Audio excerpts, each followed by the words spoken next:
I'm done, Ethan. Don't call me again. The text message glowed on the screen as rain hammered against the warehouse roof.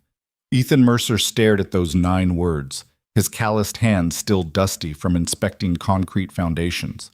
Most men in his position would have shrugged it off, just another failed relationship in a long string of disappointments. But Ethan wasn't most men. The woman who just walked away didn't know he was worth $3 billion. She didn't know his last name was stamped on half the building materials in the Pacific Northwest. She only knew he showed up to her cramped apartment smelling like sawdust and carrying cheap pizza. And somehow, that made losing her hurt worse than anything his money could fix. If you want to see how a billionaire who hides in warehouses wins back the woman who thinks he's just another broke contractor, stick with me until the end.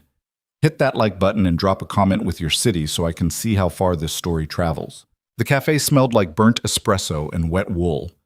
Ethan sat in the back corner booth, the vinyl seat cracked beneath him, watching the door for someone he'd probably never recognize.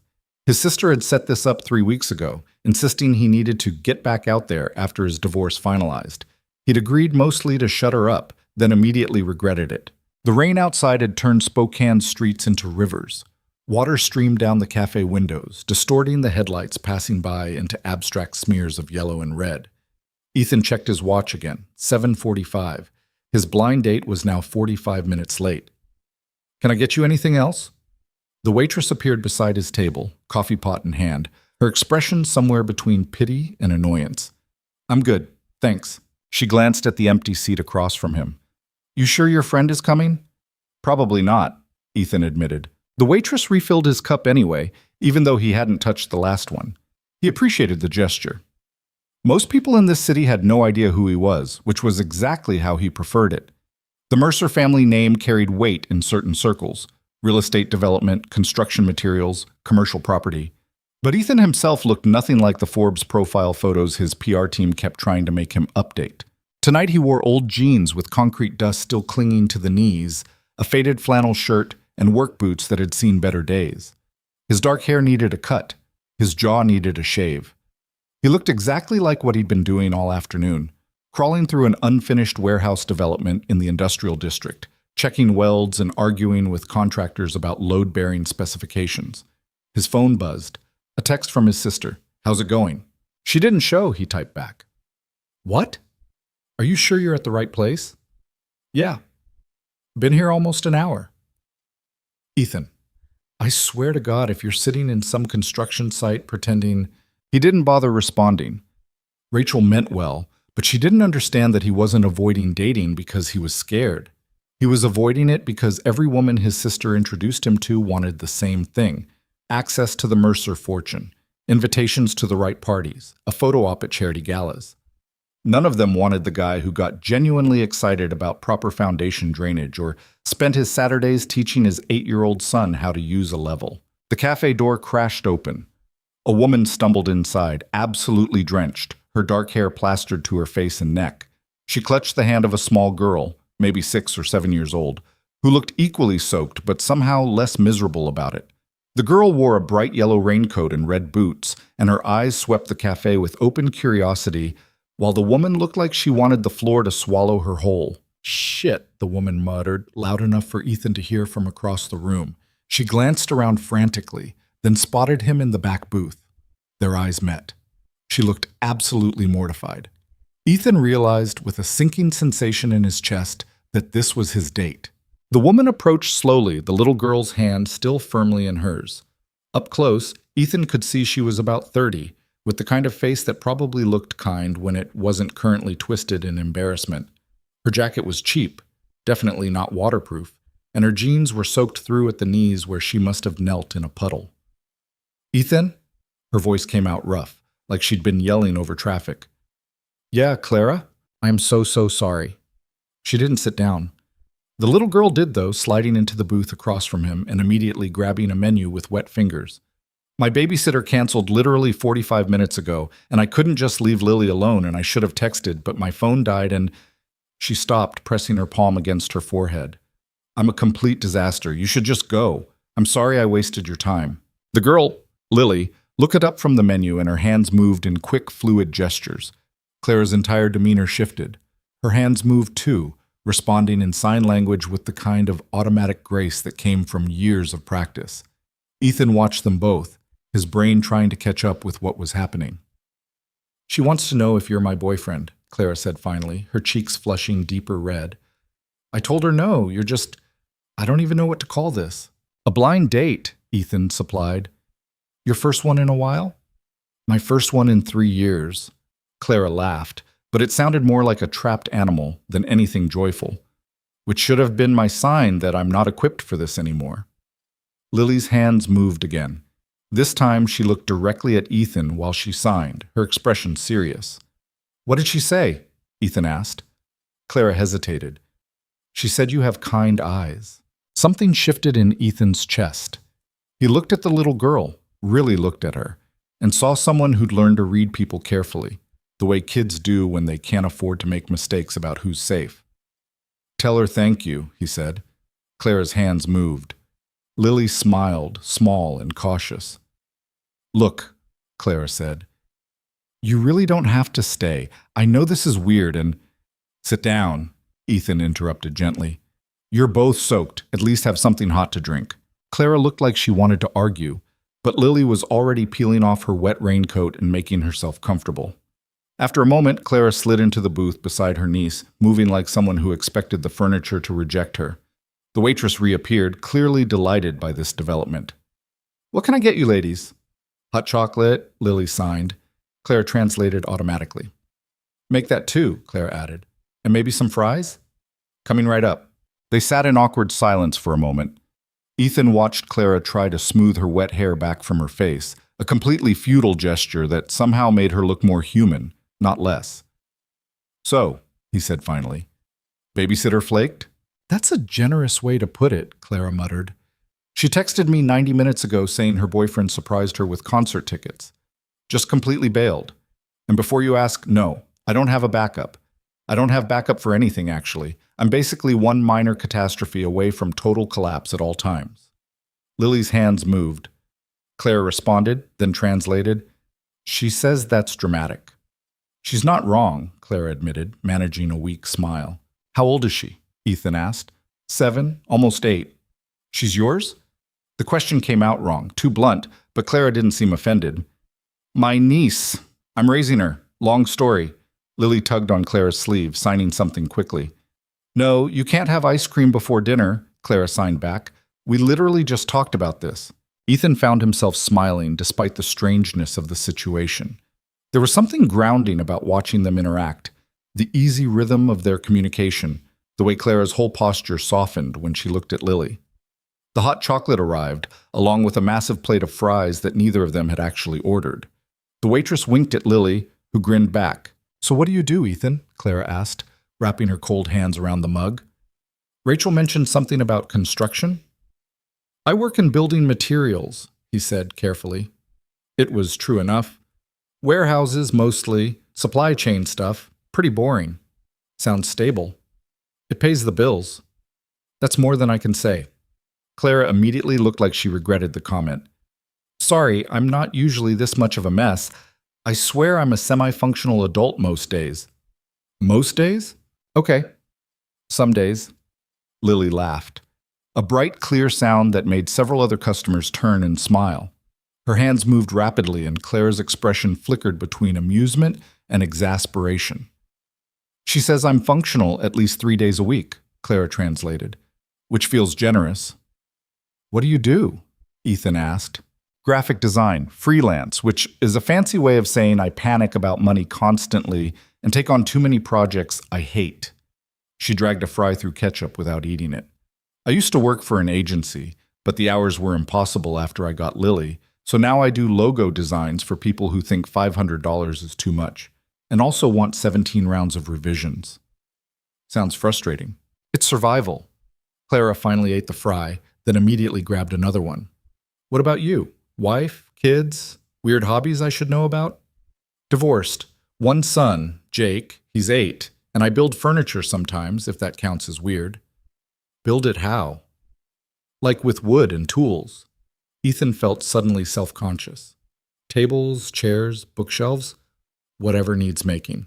Clara stared at him like he'd just admitted to speaking fluent Mandarin. You actually build furniture? Like from scratch? Yeah? That's insane. Who even knows how to do that anymore? I taught myself mostly, YouTube videos and a lot of mistakes. Lily signed something, her expression curious. She wants to know if you'd build her a bookshelf, Clara said. Clara, Ethan could see the panic in her eyes. She's just being, Lily, stop. But Ethan was already nodding. Sure, if your aunt says it's okay. The panic in Clara's face intensified. You don't have to do that. I know. We can't pay you. I didn't ask you to. Clara looked like she wanted to argue more, but Lily was beaming now, signing enthusiastically about where the bookshelf should go and how many shelves it needed. They stayed at the café for another hour. Ethan learned that Clara was 30, originally from Seattle, and had moved to Spokane 2 years ago for cheaper rent. That she drank her coffee black, but her hot chocolate needed extra marshmallows. That she'd been teaching herself sign language since Lily was 3, when her younger sister first got the diagnosis, and then promptly started avoiding dealing with any of it. He learned that Lily loved art but hated math, that she wanted a dog but they weren't allowed pets in the apartment, and that she had opinions about everything from pizza toppings to what color notebook was objectively superior. He didn't learn much about why Clara was raising Lily instead of her sister, and he didn't push. When they finally stood to leave, the rain had softened to a drizzle. Clara tried to pay for their food, but Ethan had already handed cash to the waitress while she was in the bathroom with Lily. You didn't have to do that, Clara said, but her protest sounded automatic rather than genuine. I know. Outside, the sidewalk gleamed with reflected streetlights. Lily jumped in a puddle, and Clara didn't even try to stop her. So, Clara said, shoving her hands in her jacket pockets, this was probably the weirdest first date in human history. Top 5, at least. She laughed, and this time it sounded real. Thanks for not running away screaming. Thanks for showing up. 45 minutes late with a wet child. Better late than never. They stood there awkwardly for a moment, neither quite ready to leave, but both unsure how to extend the evening. Lily signed something, looking between them with exaggerated innocence. Clara's face went pink. She wants to know if you're going to kiss me goodbye. Clara. Ethan couldn't tell if he was more amused or mortified. I'm going to die, Clara muttered. I'm actually going to die right here on this sidewalk. Lily giggled and grabbed Clara's hand, tugging her toward the street. I should go, Clara said quickly, before she embarrasses me further. Can I call you? The question came out before Ethan could second-guess it. Clara looked surprised. Seriously? Yeah. Even after all this? She gestured vaguely at herself, at Lily, at the general chaos of the evening, especially after all this.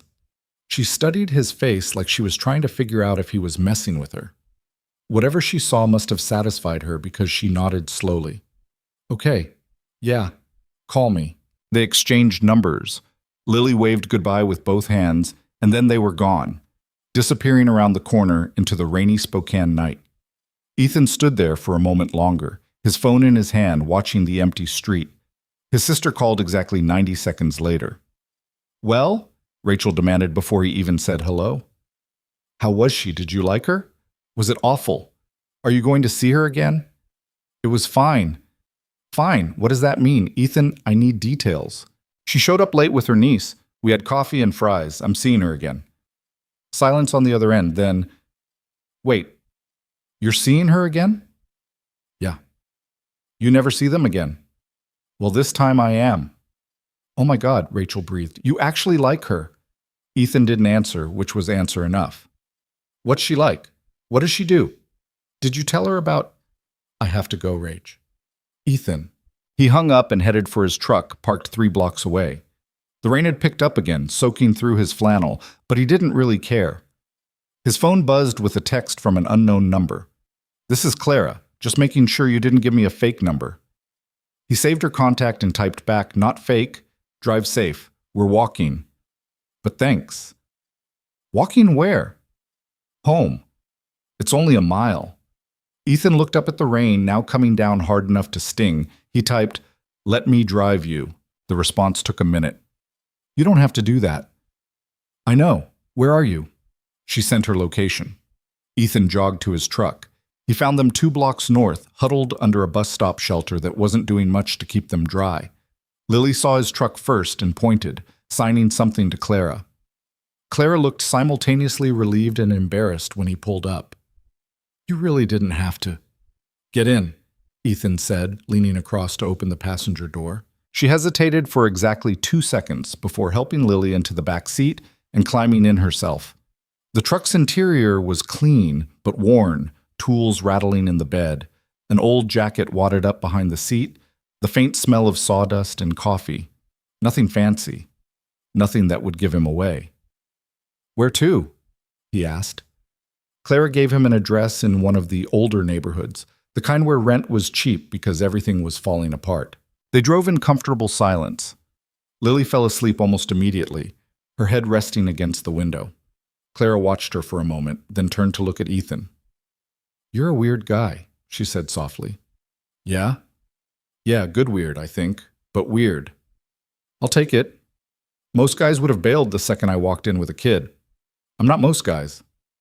Clearly, the address she'd given him led to a 4-story apartment building that looked like it hadn't seen maintenance since the 90s. Peeling paint, cracked foundation, windows that probably leaked in every rainstorm. Clara saw him looking and bristled slightly. "It's not much, but it's ours." "I wasn't—" Ethan stopped. "I was just thinking you probably have terrible water pressure." She blinked. "How did you know that?"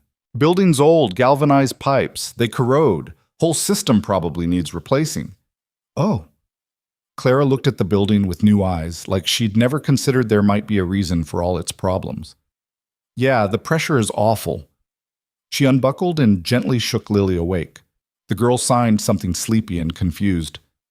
"We're home, baby," Clara signed back. "Come on!" Ethan got out and came around to help, but Clara was already lifting Lily out, the girl clinging to her like a koala.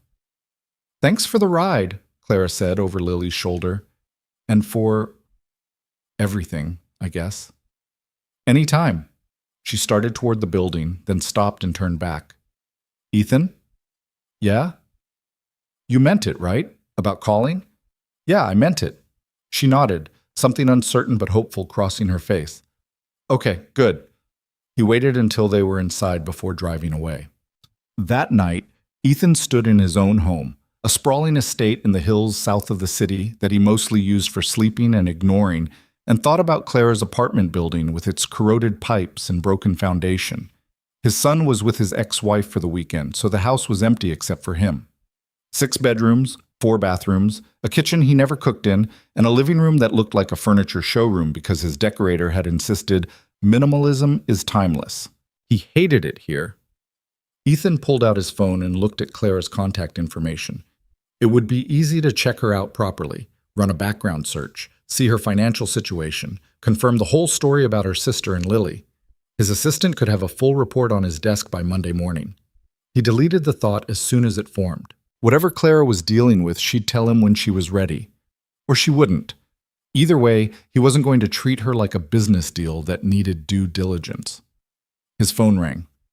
Rachel again. "Tell me everything," she demanded. "There's nothing to tell." "Liar. You drove her home, didn't you?" "How did you?" "Because you're you. So what's she like, really?" Ethan thought about Clara signing with Lily in the café. The unconscious grace of it. The way she'd tried to smooth her wet hair and given up halfway through. The defensive set of her shoulders when he'd looked at her building, like she was bracing for judgment. "She's real," he said finally. "Real how?" "Just real. She doesn't perform. She doesn't try to be anything except what she is." Which is tired, broke, doing her best with a situation that's probably way harder than she makes it look. Rachel was quiet for a moment. "You really like her." "Yeah, I do." "Does she know about—" "No, and I'm not telling her yet." "Ethan, I mean it, Rachel. If this goes anywhere, I want it to be because she actually likes me, not because she Googled my net worth." His sister sighed. "You're going to make this so much harder than it needs to be." "Probably. She's going to find out eventually." "I know. And she's going to be pissed that you didn't tell her." "I know that too." "But you're doing it anyway." "Yeah." Rachel laughed, but it wasn't unkind. "You're an idiot." "Thanks." A well-meaning idiot, but still an idiot. They talked for a few more minutes before Rachel had to go deal with her own kids. Ethan hung up and walked through his empty house, room by room, trying to remember the last time it had felt like a home instead of just a place to store his stuff. He couldn't. His phone buzzed. A text from Clara. Lily wants me to tell you she's already planning where the bookshelf goes. Tell her I'll need measurements. You were serious about that? Yeah. Why wouldn't I be? Because people say stuff they don't mean all the time. Ethan stared at that message for a long moment, trying to figure out what kind of people Clara had been dealing with that made her so surprised by basic follow-through. I meant it, he typed. When's good for you? For what? To come take measurements. For the bookshelf. The response took longer this time. You actually want to come to my apartment? Would that be weird? Maybe? I don't know. My place is really small. That's okay. Another pause. Tuesday evening? After I pick up Lily from school? What time? 6? I'll be there. Ethan sent the message and immediately wondered if he was moving too fast. They'd had one coffee date that barely qualified as a date. Now he was showing up at her apartment to build furniture like some kind of overeager handyman. But Lily had asked, and Clara had said yes. And for the first time in years, Ethan felt like he'd found something that mattered more than quarterly earnings reports and board meetings. He spent Sunday in his workshop, a converted barn on the property that was the only part of the estate he'd designed himself, sketching bookshelf designs and trying to figure out what a 7-year-old girl might actually want. His phone rang Monday morning while he was inspecting a concrete pour at one of his developments in the industrial district. Mr. Mercer? His assistant's voice was crisp and professional. You have the quarterly review meeting at 10. Ethan looked at his watch. 9:45. Push it to 11. Sir, the board members are all ready. Then they can wait. I'm in the middle of something. He hung up before she could protest and went back to arguing with the contractor about rebar spacing. The quarterly review meeting was exactly as painful as he expected. 12 people in expensive suits talking about profit margins and market expansion, while Ethan tried not to fall asleep. His vice president ran most of it anyway. Ethan just nodded in the right places and signed off on things when required. You seem distracted, his VP noted after everyone else had left. Just thinking about a project. The Riverside development? Different project. Should I be worried? No. Ethan stood and grabbed his jacket. I'll be at the 4th Street warehouse this afternoon if anyone needs me. You're getting concrete dust on your suit. Ethan looked down at the gray smudges on his sleeve and shrugged. I've got others. He spent the rest of Monday and all of Tuesday in his workshop, building a bookshelf that was probably way too elaborate for a 7-year-old, but he couldn't seem to help himself. Cherry wood, adjustable shelves, a small drawer at the bottom for art supplies, rounded corners so Lily couldn't hurt herself. By Tuesday evening, it was finished and loaded in his truck. Clara's apartment was on the 3rd floor of the building, up a stairwell that smelled like old carpet and something vaguely chemical. Ethan could hear raised voices from one of the units, a baby crying from another. He knocked on 3B. The door opened immediately, like Clara had been waiting right behind it. She looked frazzled, hair in a messy bun, paint smudges on her fingers, wearing leggings and an oversized sweatshirt that said, "Coffee, please," in faded letters. "Hi," she said. "Sorry, I'm covered in... I was working on a project and lost track of time." "You're fine," Ethan gestured to his truck. "I've got the bookshelf." "You actually built it already?" "I had some free time." Clara blinked. "It's been 3 days. Like I said, free time." She let him down to help carry it up. When he pulled the tarp off the truck bed, Clara stopped moving entirely. "Ethan." "Yeah?" "This is..." She ran her hand over the smooth wood, the precise joints. "This is real furniture, like actual furniture. That was kind of the plan. I thought you meant like cinder blocks and plywood. Why would you think that?" "Because that's what normal people build." Lily appeared in the apartment doorway upstairs, saw the bookshelf, and her whole face lit up. She signed something rapid and excited. "She says it's perfect," Clara translated, sounding dazed. "She says it's the most beautiful thing she's ever seen." "Tell her thank you." Getting the bookshelf up 3 flights of narrow stairs took some creative maneuvering, but they managed. Inside, Clara's apartment was exactly what Ethan had expected. Tiny, crowded, everything worn but clean. Mismatched furniture, art supplies scattered across a folding table, a kitchen barely big enough for one person, and books. Everywhere.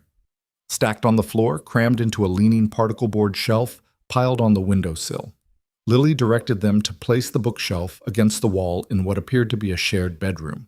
There was one full-size bed and a mattress on the floor, a curtain hung on a rope as a makeshift divider. Clara saw him looking and her jaw tightened slightly.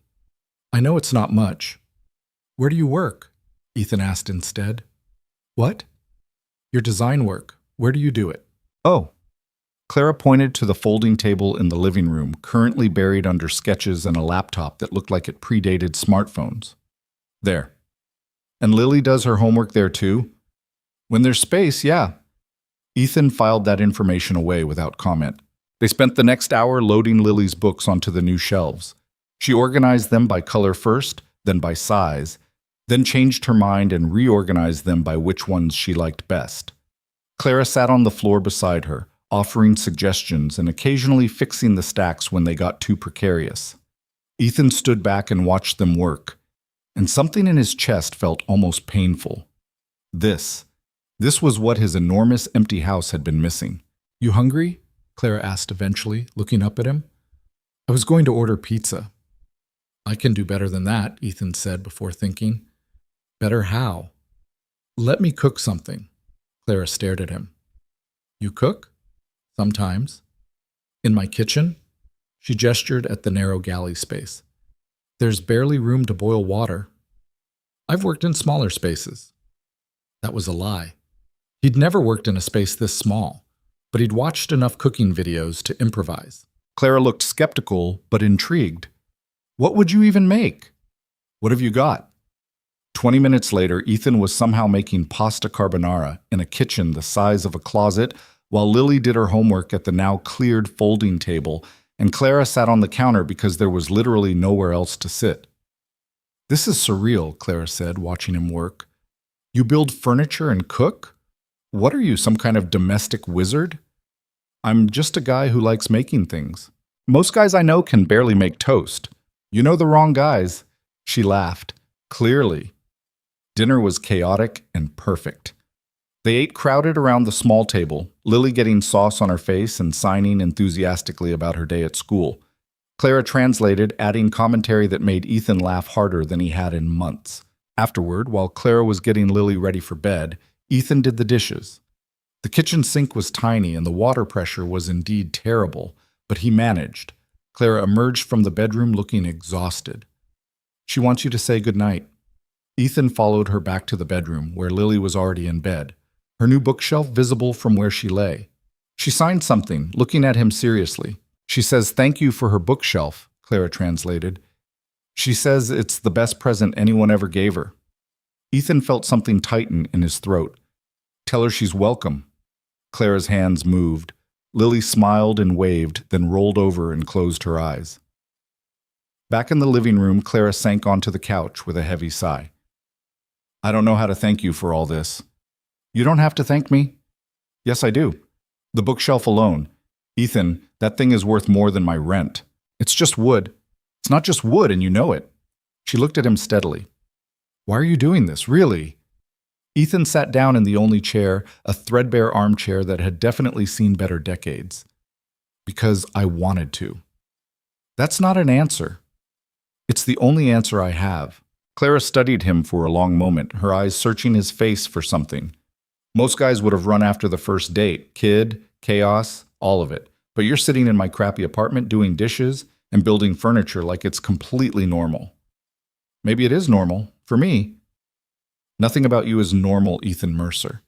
She said his full name and Ethan's heart stopped for a second, but her tone was warm, not suspicious. She hadn't Googled him, didn't know. "I should go," he said, standing. "It's late." Clara walked him to the door. In the dim hallway light, she looked younger somehow, more uncertain. "Same time next week?" she asked. "Yeah?" "Lily has art class Thursday evenings. I'm usually free after. If you wanted to, I don't know, get coffee without a chaperone this time?" Ethan smiled. "I'd like that." "Okay, good." They stood there awkwardly for a moment, neither quite ready to say goodbye. Ethan? Yeah? Thanks for seeing us. Not just showing up, but actually seeing us. He didn't trust himself to respond with words, so he just nodded. Walking back to his truck, Ethan passed a man smoking in the stairwell, a couple arguing in rapid Spanish, a flickering fluorescent light that probably hadn't been fixed in years. The building was falling apart. The neighborhood was rough. Everything about this situation should have sent him running. Instead, he was already thinking about Thursday. His phone rang as he drove home. Rachel, of course. How was it? Good. Just good? Really good. Did you tell her? No. Ethan, I'm not doing this tonight, Rachel. You're falling for her. He didn't answer, which was answer enough. Just be careful, his sister said softly. I know you want this to be real, but secrets have a way of blowing up. I know. Do you? Yeah, I do. He hung up and drove the rest of the way home in silence, Clara's words echoing in his head. Thanks for seeing us. The problem was, Ethan couldn't imagine not seeing them now. His house felt even emptier than usual when he got back. He walked through the massive kitchen where he never cooked, past the dining room table that never hosted dinners, up to his bedroom where he slept alone in a bed big enough for 4 people. Somewhere across town, Clara was probably already asleep on a mattress on the floor. Lily curled up beside her, both of them crammed into a space smaller than his walk-in closet. And he would have traded his entire house for one night in that crowded apartment if it meant he got to be part of whatever family they were building together. His phone buzzed. A text from Clara. Lily just informed me she's adding you to her Christmas list. Fair warning. Ethan smiled and typed back. What does she want? She hasn't decided yet, but knowing her, it'll involve art supplies and glitter. I can handle glitter. That's what everyone says. Then they find it in their car 6 months later. Worth it. A pause, then, yeah, it really is. Ethan fell asleep that night thinking about bookshelf measurements and terrible water pressure and a little girl who thought he had kind eyes. For the first time in 3 years, he didn't dream about his failing marriage, or his empty house, or the company that demanded everything and gave back nothing. He dreamed about a crowded apartment that smelled like pasta and paint, where everyone talked with their hands and nobody cared that he was a billionaire because nobody knew. And when he woke up, he was already planning Thursday. Thursday came slower than Ethan wanted and faster than he was ready for. He spent Wednesday afternoon in a meeting with city planners about a mixed-use development downtown, nodding at architectural renderings while mentally calculating how much lumber he'd need to build Lily a proper desk. The folding table situation was bothering him more than it should. Clara needed workspace. Lily needed somewhere to do homework that wasn't covered in design mock-ups and coffee rings. Mr. Mercer, your thoughts on the facade treatment? Ethan blinked and refocused on the architect standing at the front of the conference room. Whatever gets us through permitting fastest. I trust your judgment. His VP shot him a look that clearly said, what the hell is wrong with you? But Ethan ignored it. The meeting dragged on another 40 minutes before he could escape. His assistant caught him in the hallway. Sir, you have the foundation dinner Saturday night. The one for children's literacy? Cancel it. You're the keynote speaker. Find someone else. Mr. Mercer, Janet. He stopped walking and turned to face her. I know I'm being difficult. I know this is your job, but I need Saturday off and I'm not negotiating. She studied him with the expression of someone who'd worked for the Mercer family long enough to recognize when pushing back was pointless. Fine, but you're telling the board chair yourself. Deal. He made it to Clara's building at 6:15, carrying takeout from a Thai place his sister had recommended, and trying not to think too hard about the fact that he was more nervous now than he'd been before board presentations worth hundreds of millions of dollars. Clara answered the door in paint-splattered jeans and a tank top, her hair up in a clip with a pencil stuck through it. You're early. Traffic was light.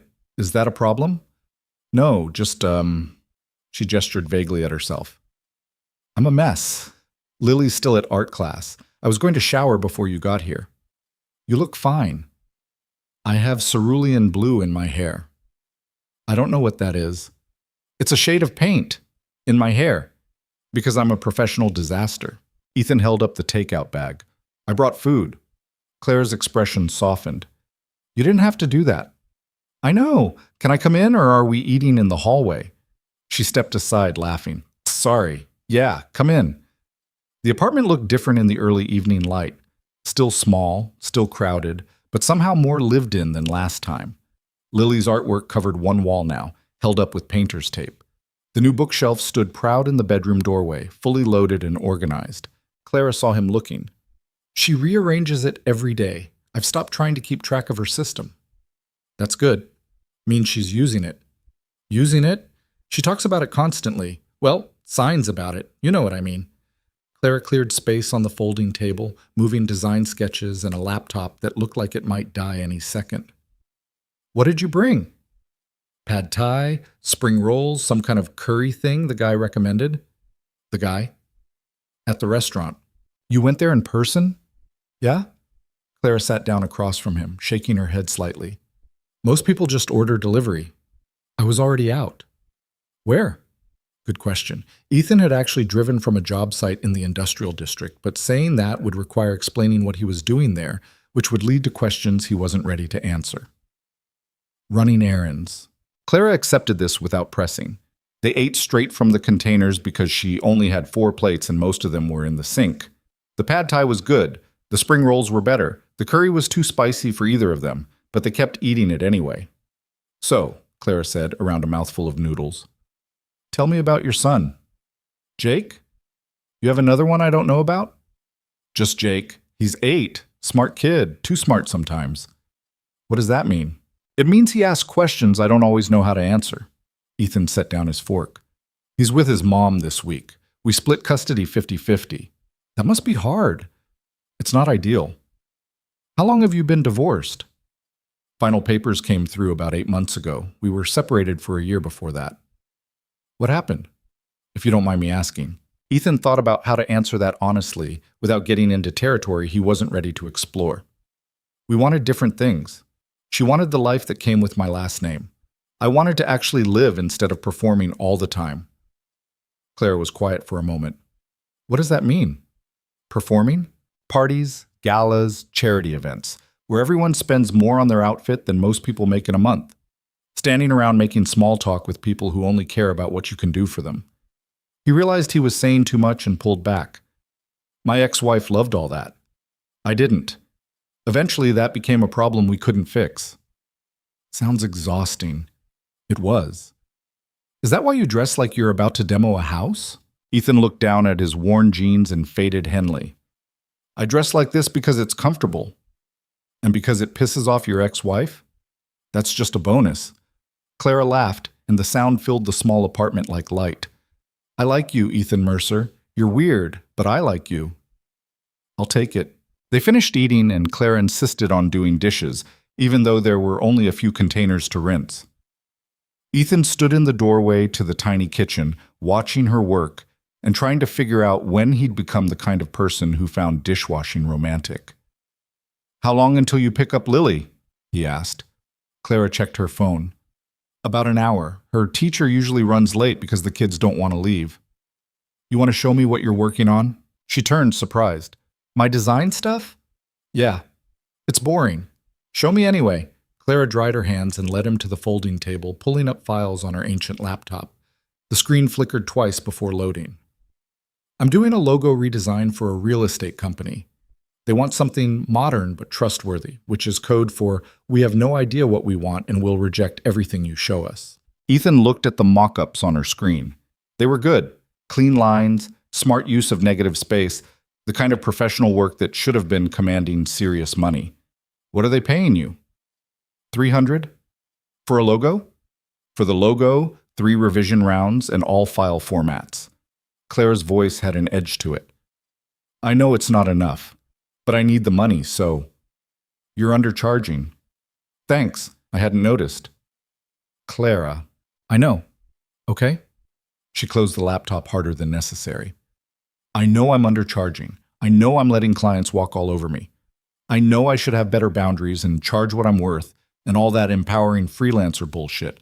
But in the real world, where I have a kid to feed and rent due in 2 weeks, I take what I can get. Ethan held up his hands. I wasn't criticizing. Yes, you were. I was making an observation. Same thing. They stared at each other for a moment, the air tense in a way it hadn't been 5 minutes ago. Clara broke first, sighing. Sorry, I'm defensive about work stuff. I noticed. It's just, everyone has opinions about what I should be doing differently. My mom, my friends, random people on the internet. Like it's easy. Like I'm just choosing to struggle. I don't think that. No? No. Ethan sat down in the armchair. I think you're doing what you have to do to survive. That's not weakness. That's pragmatism. Clara studied him for a long moment, something shifting in her expression. You really mean that? Yeah. Most people don't get it. They think if you're struggling, it's because you're doing something wrong. Most people are idiots. She laughed, tension breaking. Truth. Clara sat on the couch, tucking her feet under her. What about you? You like your job? Sometimes. That's not exactly a ringing endorsement. It pays well. It's stable. My son's college fund is set. All true statements that revealed nothing. But do you like it? Ethan thought about his answer carefully. I like building things. I like solving problems. I like seeing projects go from concept to completion. The rest of it, the meetings, the politics, the endless bureaucracy, I could do without. So quit. And do what? I don't know. Build furniture full-time. You're clearly good at it. Furniture building doesn't pay for health insurance. Fair point. Clara pulled the pencil out of her hair and twirled it between her fingers. Do you ever think about it, though? Just walking away from the stable thing and doing what you actually want? Every single day, Ethan thought, but didn't say. Sometimes. What stops you? Responsibility. Jake. The fact that wanting something doesn't mean it's smart to chase it. That's depressing. That's being an adult. I hate being an adult, Clara muttered. It's the worst. Agreed. They sat in comfortable silence for a while. Ethan could hear someone's TV through the thin walls, a dog barking somewhere outside, the building settling around them with creaks and groans. Clara's phone buzzed. She checked it and groaned. The real estate client just sent feedback. They want to see something with more energy. What does that even mean? Absolutely nothing. It means they don't know what they want, but they know they don't want this. She tossed her phone on the couch. I'll deal with it tomorrow. You sure? If I look at it now, I'll just get pissed off and send an email I'll regret. Better to wait until I can be professional about it. Ethan respected that level of self-awareness. Clara's phone buzzed again. This time when she read the message, her whole body went rigid. What's wrong? Ethan asked. Nothing. It's nothing. Clara. She looked up and her eyes were shiny. My sister. She's in town. Wants to see Lily. Isn't that good? You'd think so, wouldn't you? Clara's voice went hard. Except she's been gone for 6 months without a word. No calls, no texts, no child support. And now she just shows up and expects everything to be fine. What are you going to do? I don't know. I should let her see Lily, right? She's still her mom. But every time she does this, shows up, makes promises, disappears again, it destroys Lily for weeks. Does Lily ask about her? Used to. Not so much anymore. Clara wiped her eyes roughly. She's 7 years old and she's already learning that her mom isn't reliable. What kind of lesson is that? Ethan didn't have an answer. The only thing worse than no answer was a bullshit platitude, so he kept quiet. Sorry, Clara said after a moment. This isn't your problem. You don't have to apologize. I'm dumping my family drama on you during our second date. That's exactly the kind of thing you're supposed to avoid. Who made that rule? I don't know. Society? Society also says you're supposed to get married, buy a house in the suburbs, and pretend to like golf. I'm not big on following rules. That got a small smile. You don't like golf? I hate golf. It's the most boring sport ever invented. What do you like? Baseball, hockey, anything where people actually move. Lily loves baseball, Clara said. She went to a game last summer with her class and came home signing about it for hours. I didn't understand half of what she was saying, but she was so excited. Jake plays Little League, Ethan offered. Maybe they could go to a game together sometime. Clara looked at him like he'd suggested something radical. You'd want that? Lily meeting your son? Why not? Because that's a big step. That's family integration territory. Is it? Ethan, we've been on 2 dates. 3 if you count tonight. Fine, 3 dates. That's not usually when you start introducing kids. What's the usual timeline? Clara opened her mouth, closed it, opened it again. I don't actually know. I haven't dated since Lily came to live with me. So we're both making this up as we go. That's one way to put it. Look, Ethan said, leaning forward. I'm not trying to rush anything, but I like you. I like Lily. If Jake meeting her feels too fast, we'll wait. But don't say no because you think there's some rule about it. Clara was quiet for a long moment, studying his face. You're serious? Yeah. About all of this? About us? Yeah. Why? It was a fair question. Ethan tried to find words that didn't sound completely insane. Because you're the first person in 3 years who's looked at me like I'm just a person. Not a paycheck, not a status symbol, not a stepping stone to something better. Just me. I don't even know what you do, Clara pointed out. For all I know, you could be a janitor. Would that matter? No. She said it immediately, without hesitation. I don't care what you do for work. I care that you show up when you say you will. That you built my niece a bookshelf because she asked. That you do dishes without being asked, and you don't make me feel like shit for living in a crappy apartment. Something in Ethan's chest cracked open. Clara, I like you too, she said quietly. In case that wasn't clear. I like you a lot, actually, and that's terrifying because my life is a disaster, and I don't have room for complications. I'm not a complication. You're definitely a complication. Okay, yeah, but maybe a good one? Clara laughed, wiping her eyes again. Maybe. Her phone buzzed. She glanced at it and stood up. That's the art teacher. Class is done. I need to go pick up Lily. I'll drive you. Ethan, it's a 10-minute round trip. Let me drive you. She looked like she wanted to argue, but tiredness won out. Okay, fine, but only because my feet hurt. The art studio was in a converted warehouse in the arts district, the kind of space where rent was cheap because nothing worked properly, but the light was good. Ethan waited in the truck while Clara went inside, watching through the large windows as she signed with Lily's teacher, as Lily ran to her and signed something excited, as Clara laughed and signed back. They came out together, Lily carrying a painting that was mostly purple with some enthusiastic yellow streaks. She saw Ethan through the windshield and waved, her whole face lighting up. Hey kid, Ethan said as Clara helped her into the back seat. What'd you make? Lily held up the painting proudly and signed. She says it's the night sky, Clara translated. The yellow is stars. It's good. The colors are bold. Lily beamed and signed something else. She wants to know if you have kids, Clara said. I have a son. His name is Jake. He's 8, same as you're about to be. Lily's eyes went wide. She signed rapidly, looking between Ethan and Clara. Slow down, Clara signed back. One question at a time. More signing. She wants to know if Jake likes art, Clara said. He likes building things, Ethan offered.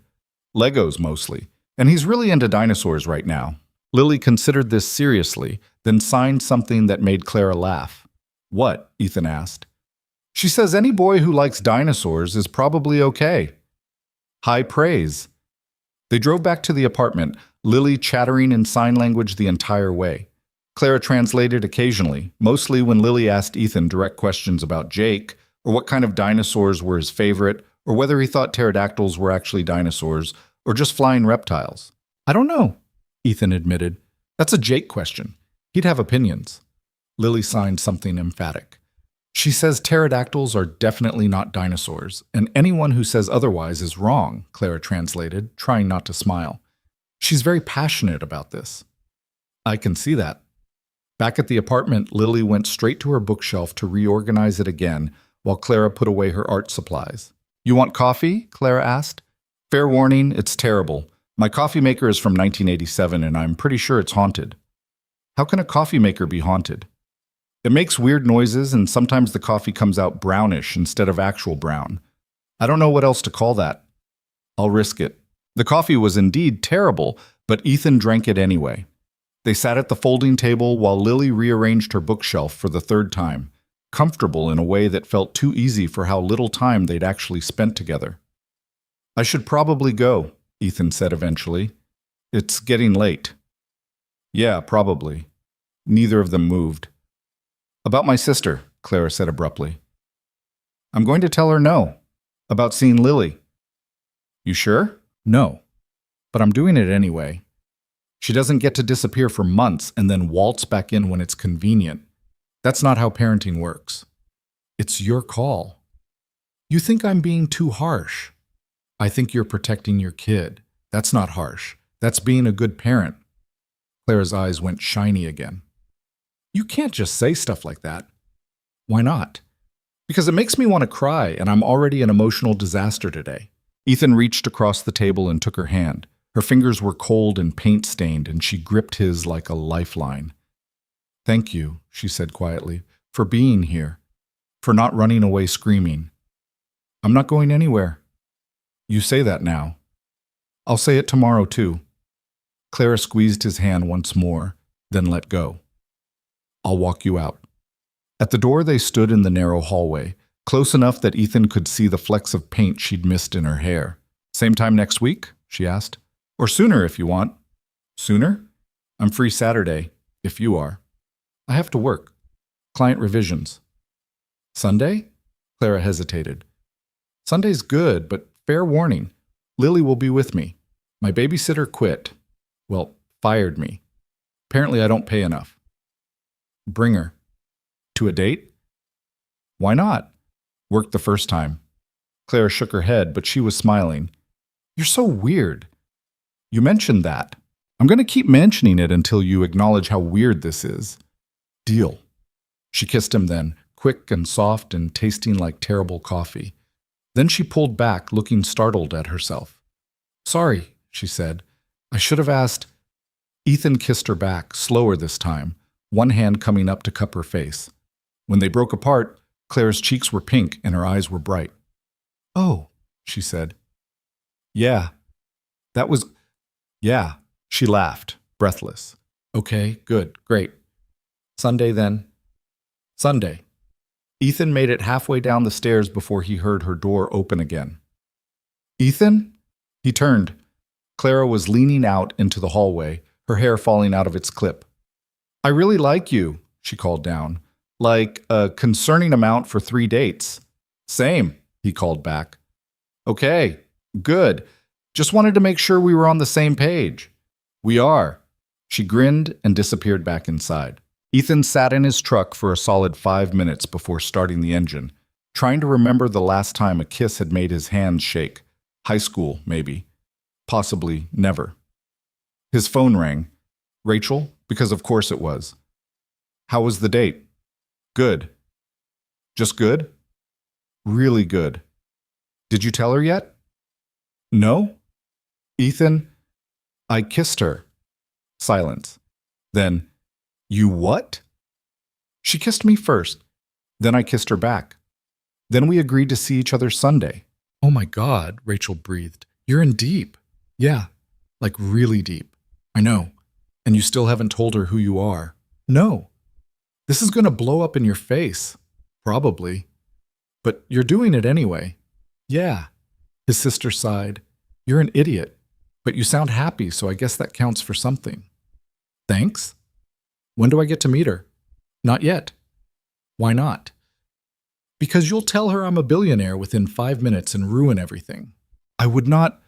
Rachel stopped. Okay, I probably would, but only because she deserves to know. She'll know when I'm ready to tell her. And when's that? I don't know yet. They talked for a few more minutes before Rachel had to go.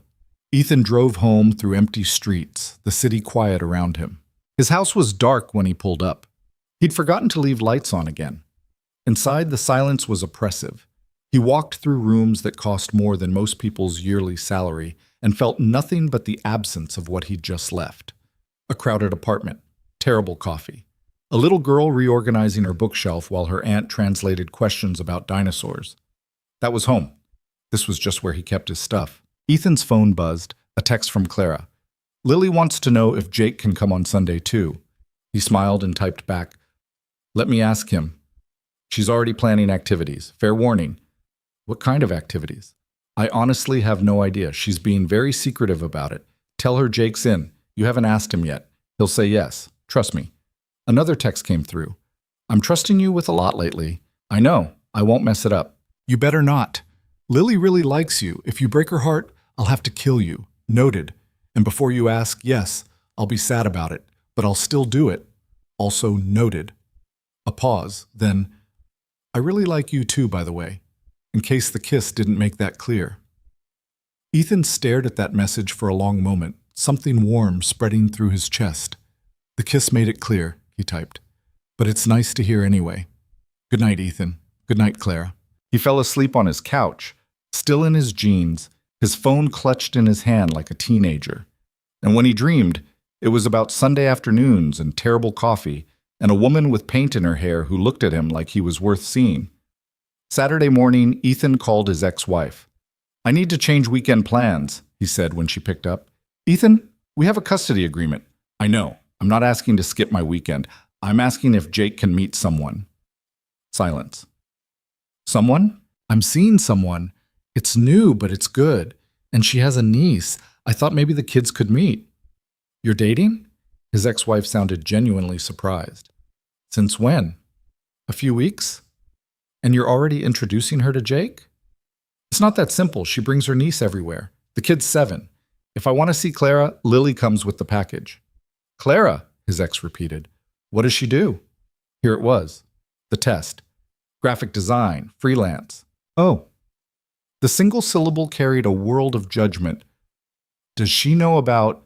No, and you're not telling her. Ethan. I mean it, Jennifer. Not a word. She's going to find out eventually.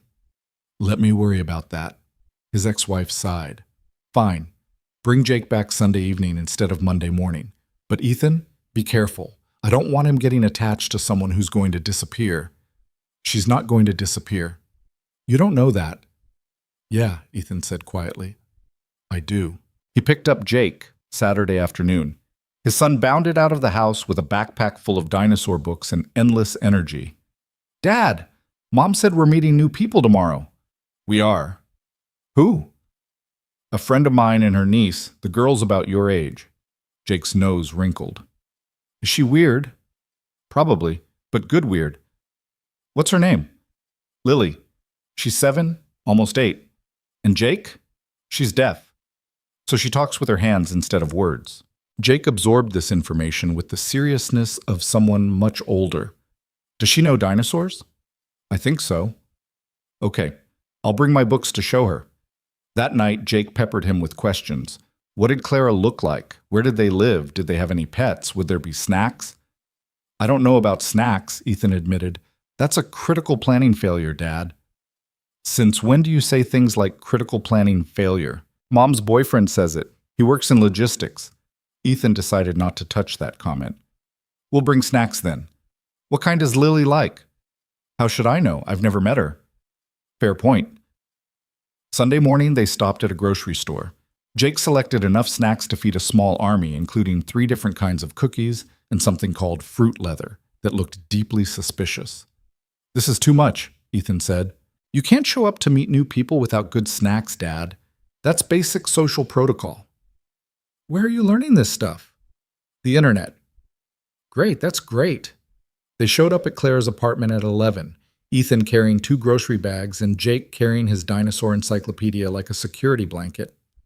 Clara opened the door looking frazzled. Hey, sorry, Lily's having a wardrobe crisis. A what? She can't decide what to wear. Apparently meeting Jake is a formal occasion that requires careful outfit selection. From the bedroom came the sound of drawers opening and closing. This is Jake, Ethan said, nudging his son forward. Jake waved awkwardly. Hi, I brought snacks. I can see that, Clara said, eyeing the grocery bags. Did you buy out the whole store? Just the good stuff, Jake said seriously. Lily emerged from this bedroom wearing a bright purple shirt with a dinosaur on it and jeans. She saw Jake and froze, suddenly shy. Jake stared back, equally frozen. Well, Clara said, this is going well. Ethan set down the grocery bags. Jake, this is Lily. Lily, this is Jake. Jake lifted one hand in a small wave. Lily waved back. Then Jake pulled out his dinosaur book and held it up. Lily's face lit up. She signed something rapid and excited. She says she likes your shirt, Clara translated. Jake was wearing a t-shirt with a T-Rex on it. Thanks. I like your dinosaur too. Jake pointed at her shirt. Just like that, the ice broke. Within 5 minutes, they were sitting on the floor with the dinosaur encyclopedia open between them, Lily signing questions and Jake answering with the kind of enthusiastic detail only an 8-year-old could muster. That went better than expected, Clara murmured, standing beside Ethan. Kids are easier than adults. Truth. They ended up at a park near the apartment, a scrubby piece of grass with broken playground equipment and a basketball court where teenagers were playing a chaotic game of pickup. Jake and Lily claimed the swings immediately, Lily signing and Jake doing his best to understand without knowing sign language. He's trying so hard, Clara said, watching them. Jake doesn't do anything halfway. Lily's the same. When she decides she likes someone, that's it, full commitment. They sat on a bench while the kids played. Clara had brought her laptop and a notebook, clearly planning to work. You don't have to work right now, Ethan said. I have revisions due tomorrow. Can they wait an hour? Clara looked at him, then at the kids, then back at her laptop. Yeah, they can wait. She closed the computer and leaned back, tilting her face toward the sun. This is nice. Yeah? Yeah, I don't usually get to just sit. There's always something that needs doing. So don't do anything. Just sit. You make it sound easy. It is easy. You're just bad at it. Clara laughed and shoved his shoulder. Rude.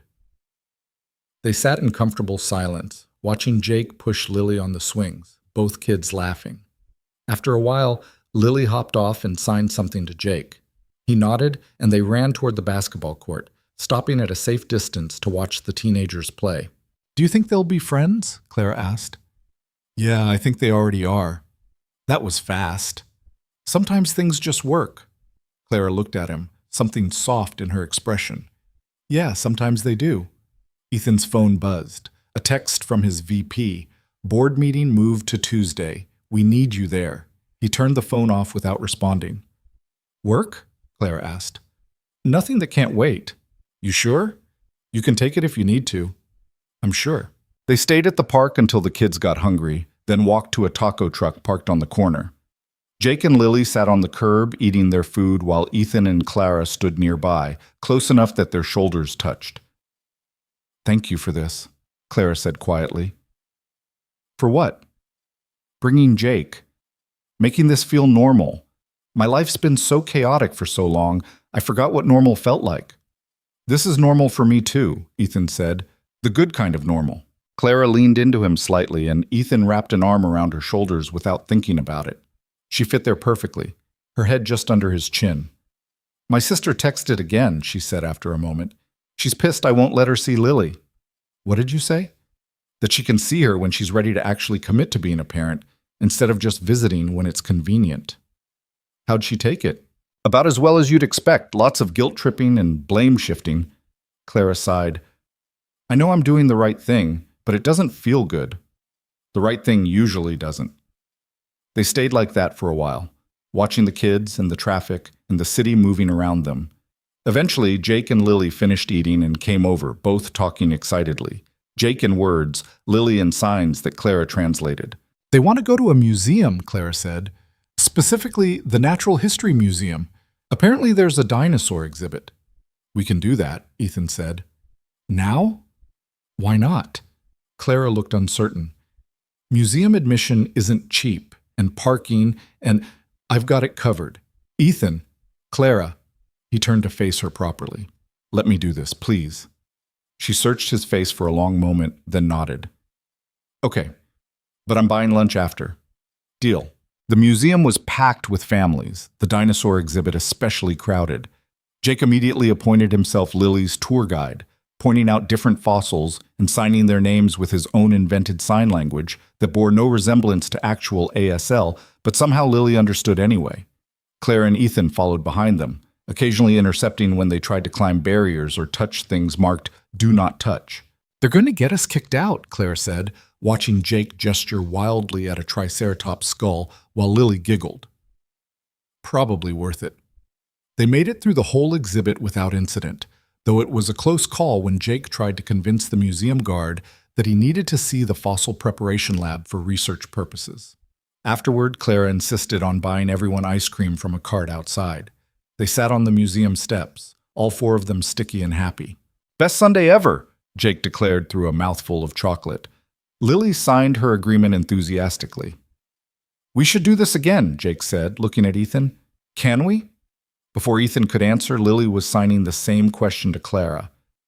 "We'll see," Clara said carefully. "That means yes," Jake told Lily confidently. Adults always say "we'll see" when they mean yes but don't want to commit. Lily signed something that made Clara laugh. "What?" Ethan asked. "She says Jake is very smart." "He has his moments." By the time they got back to Clara's apartment, both kids were exhausted. Lily went straight to her bookshelf to show Jake her organization system, while Clara made coffee, and Ethan pretended not to notice that her coffee maker really did make disturbing sounds. "I should get Jake home," Ethan said eventually. "School tomorrow." "Yeah, Lily too." Neither of them moved. "Today was really good," Clara said. "Yeah, it was. The kids get along." "Surprisingly well. Jake's a good kid. So is Lily." They stood in the small kitchen, the conversation stilted now that they were talking around what they both wanted to say. "I want to do this again," Ethan said finally. "All of it. Soon." Clara smiled. "Me too. How about next weekend? Both days?" "If you want." "I want." She moved closer. "I really want." Ethan kissed her then, soft and slow, trying to communicate everything he couldn't yet say out loud. When they broke apart, Clara's eyes were bright. "You're really good at that," she said. "Practice." "With who?" "You, hopefully." She laughed and kissed him again, quick and sweet. "Definitely me." They gathered Jake, said their goodbyes, and headed out. In the truck, Jake was uncharacteristically quiet. "You okay, buddy?" Ethan asked. "Do you like Clara?" "Yeah, I do." Like her?" "Where'd you learn that phrase?" "School. Do you?" "Yeah, Jake, I like her." His son nodded seriously. "Good. I like Lily. She's weird, but good weird. Runs in the family.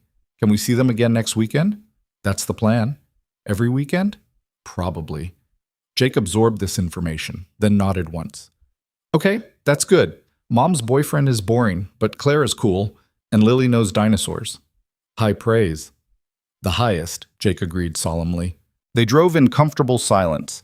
Ethan's phone, turned back on, showed 17 missed calls and 43 texts. He ignored all of them. That night, after dropping Jake off and returning to his empty house, Ethan stood in his workshop and thought about Clara's cramped apartment with its terrible coffee maker and broken water pressure. He could fix all of it: the pipes, the foundation, the leaking windows.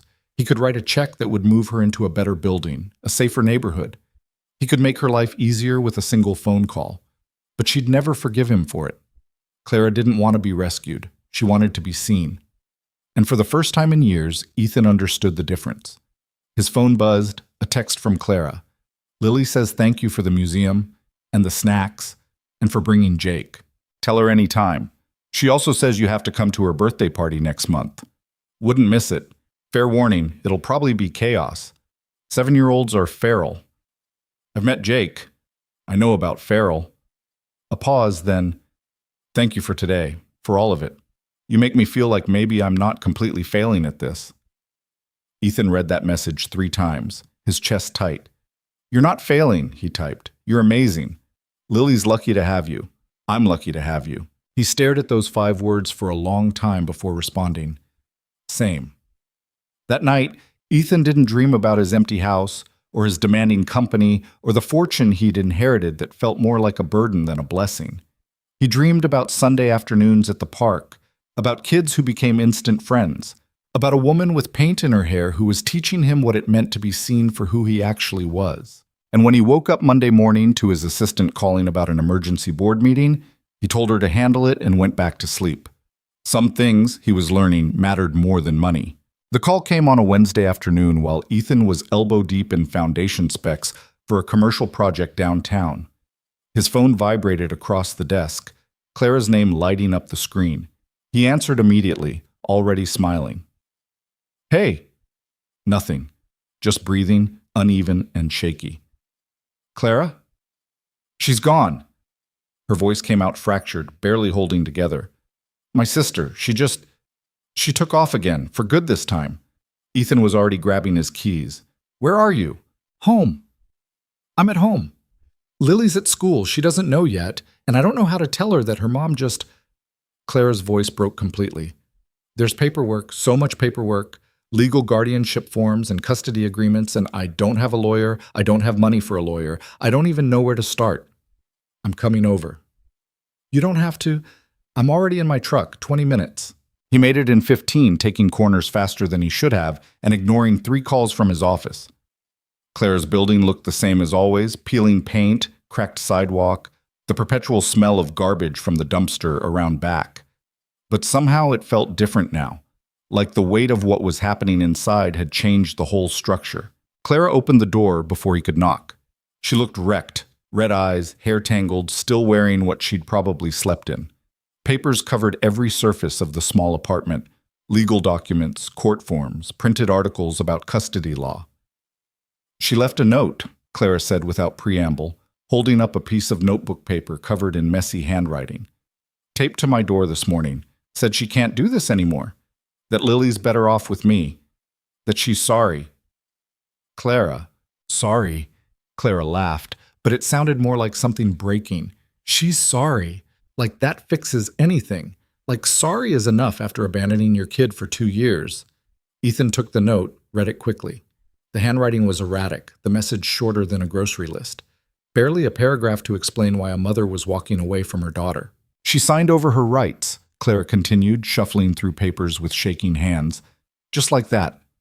Filed preliminary paperwork yesterday and texted me this morning that it's done. I have to file counter paperwork within 30 days, or it defaults to state custody while they sort it out, and I don't even know what half these forms mean. Slow down. I can't slow down. The clock is ticking, and I have to figure this out, and I don't know how. I've been reading legal forms for 3 hours, and everyone says I need a lawyer, but lawyers cost money I don't have. Ethan gently took the papers from her hands and set them on the table. Look at me. Clara did, her eyes wet and desperate. We'll figure this out, he said, all of it. But right now you need to breathe. I can't.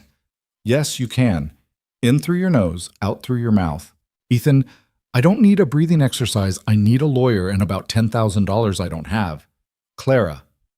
He took her hands. They were ice cold. Breathe with me, please. She resisted for a moment, then gave in. They stood in the middle of her chaotic apartment, breathing together while the clock ticked and legal deadlines loomed, and somewhere across town a 7-year-old girl had no idea her whole life had just changed again. After a minute, Clara's breathing steadied. Some of the panic left her eyes. Okay, she said quietly. Okay, I'm okay. You're not okay, but you will be. How do you know? Because you love that kid more than anything, and that counts for something. Clara pulled away and sank onto the couch, pressing her palms against her eyes. I can't afford this. Any of it. The legal fees alone will bankrupt me, and that's before we even talk about what happens after. I'll need a bigger place. Lily needs her own room for the custody evaluation. I need to prove I can provide for her long term. One thing at a time. There's no time. I have to file response paperwork, get a home evaluation, prove financial stability, and I'm barely keeping my head above water as it is. Ethan sat down beside her, careful to keep some distance. What do you need? Right now? Today? What's the most urgent thing? Clara lowered her hands and stared at the ceiling. A lawyer. Someone who knows family law and won't charge me $300 an hour I don't have. I know someone. You know a lawyer? My company uses a firm for contract stuff. They have a family law division. I can make a call. Clara turned to look at him, something flickering across her face. Your company has lawyers on retainer? Ethan realized his mistake immediately. It's a big company. They keep lawyers for everything. How big? Regional. We do construction materials, remember? Lots of contracts, lots of legal stuff. Clara absorbed this, still watching him with an expression he couldn't quite read. That must pay pretty well. It's fine. Fine like comfortable, or fine like you're being modest? Clara. Because that bookshelf you built cost more in materials than I make in a month, and you keep offering to pay for things like it's nothing. Museums, groceries, now lawyers. I'm trying to help. I know, but I need to understand what I'm getting into here. If you're secretly rich or something, I'm not secretly rich. Technically true. He was openly rich, just not to her. I do okay. Better than okay. But I'm not, it's not like that. Not like what? Not like I'm some trust fund kid throwing money at problems. I work for what I have. Also technically true. Ethan worked constantly. The fact that he'd inherited a company worth billions didn't change that he actually ran it. Clara studied him for a long moment, then seemed to decide something. Okay, fine. If you know a lawyer who won't destroy me financially, I'll take the help. But Ethan, I need to pay my own way. I can't be someone's charity case. You're not a charity case. Then what am I? Someone I care about who's having a really hard time. Let me help. Her eyes went shiny again. Why? Because I want to. Because Lily deserves better than this. Because you deserve better than this. Clara wiped her eyes roughly. I don't deserve anything. I'm just trying to survive. That's not true. You don't know that. You barely know me. I know enough. They sat in silence for a moment, the weight of everything unsaid pressing down between them. I have to pick up Lily in an hour, Clara said finally. And I don't know what to tell her. Tell her the truth. That her mom abandoned her, again? That you're making sure she's safe, that you're handling it. That's what she needs to hear. Clara nodded slowly, but she didn't look convinced. She's going to be devastated. Yeah, probably. And I'm going to have to hold it together while she falls apart. And I don't know if I can do that. You can. You've been doing it for 2 years. 2 years of temporary. This is permanent. This is me becoming her legal parent, not just her babysitter aunt. That's... Clara's voice cracked. That's terrifying. Ethan wanted to pull her into his arms, but something in her posture said she needed space to break down without an audience. So he stood up instead. I'm going to make some calls, he said. Figure out the lawyer situation. You take a shower, get dressed, do whatever you need to do before you pick up Lily. Ethan, I'm not leaving. I'll be right here when you get back. Clara looked at him like he'd promised something impossible. Then she nodded and disappeared into the bathroom. Ethan waited until he heard the shower start, then stepped out into the hallway and called his personal attorney. Marcus, I need a family law specialist, best one you know. What kind of case? Custody. Single guardian adopting her niece. Mother's terminating her rights voluntarily, but the paperwork is a nightmare. That's not really my area, but I know someone. Sarah Chen. She's sharp and she doesn't play games. You want me to set up a meeting? Today, if possible. Ethan, it's 3 p.m. Most lawyers tell her I'll pay triple her usual rate for an emergency consultation. Today. Marcus was quiet for a moment. This is personal, isn't it? Yeah. The woman Rachel mentioned? Yeah. Does she know about... No. And she's not going to. Not from you, not from Sarah Chen, not from anyone. As far as anyone's concerned, I'm just a guy helping out someone I'm dating. Ethan, if you're paying the legal fees, so I'm loaning the money. She'll pay me back. That's the deal. If you say so. Marcus didn't sound convinced. I'll call Sarah. Expect to hear from her within the hour. Thanks. Ethan hung up and stared at the peeling paint on the hallway wall. 3 doors down, someone was cooking something that smelled like burnt onions. A baby cried. The building settled with a groan that suggested the foundation really was as bad as it looked. He could fix all of this. One phone call and Clara would have a lawyer, a new apartment, a trust fund for Lily's education. Hell, he could buy the entire building and renovate it, make it safe for everyone who lived here. But Clara would hate him for it. The bathroom door opened. Clara emerged, still looking wrecked, but at least clean. She'd changed into jeans and a sweater, pulled her hair back into a braid. Feel better? Ethan asked. Not really, but I'm functional. That's something. His phone rang. Sarah Chen already calling back. I need to take this, he told Clara. Okay. He stepped back into the hallway. Hello? Mr. Mercer, this is Sarah Chen. Marcus said you have a custody situation that needs immediate attention. Not me. A friend. The mother's voluntarily terminating rights. My friend needs to file for legal guardianship within 30 days or the state gets involved. How old is the child? 7, almost 8. And your friend has been the primary caregiver? For 2 years. That's good. Makes the case stronger. I can meet this evening, 6 o'clock at my office? Ethan thought about Clara's face when he'd mentioned lawyers. Can you do a home visit instead? She's dealing with a lot right now. Going to an office might be overwhelming. Sarah was quiet for a moment. That's unusual? I know. I'll make it worth your time. Marcus mentioned triple rate. Quadruple for a home visit. Mr. Mercer, I appreciate the business, but I should mention that custody cases can get expensive fast. Court fees, filing costs, expert witnesses if it goes to a hearing, you're looking at potentially tens of thousands of dollars. Is your friend prepared for that? I'm covering it. Does she know that? She thinks it's a loan. Mr. Mercer, I know how it sounds, but she won't accept charity. This is the only way she'll let me help, Sarah sighed. Fine. Text me the address.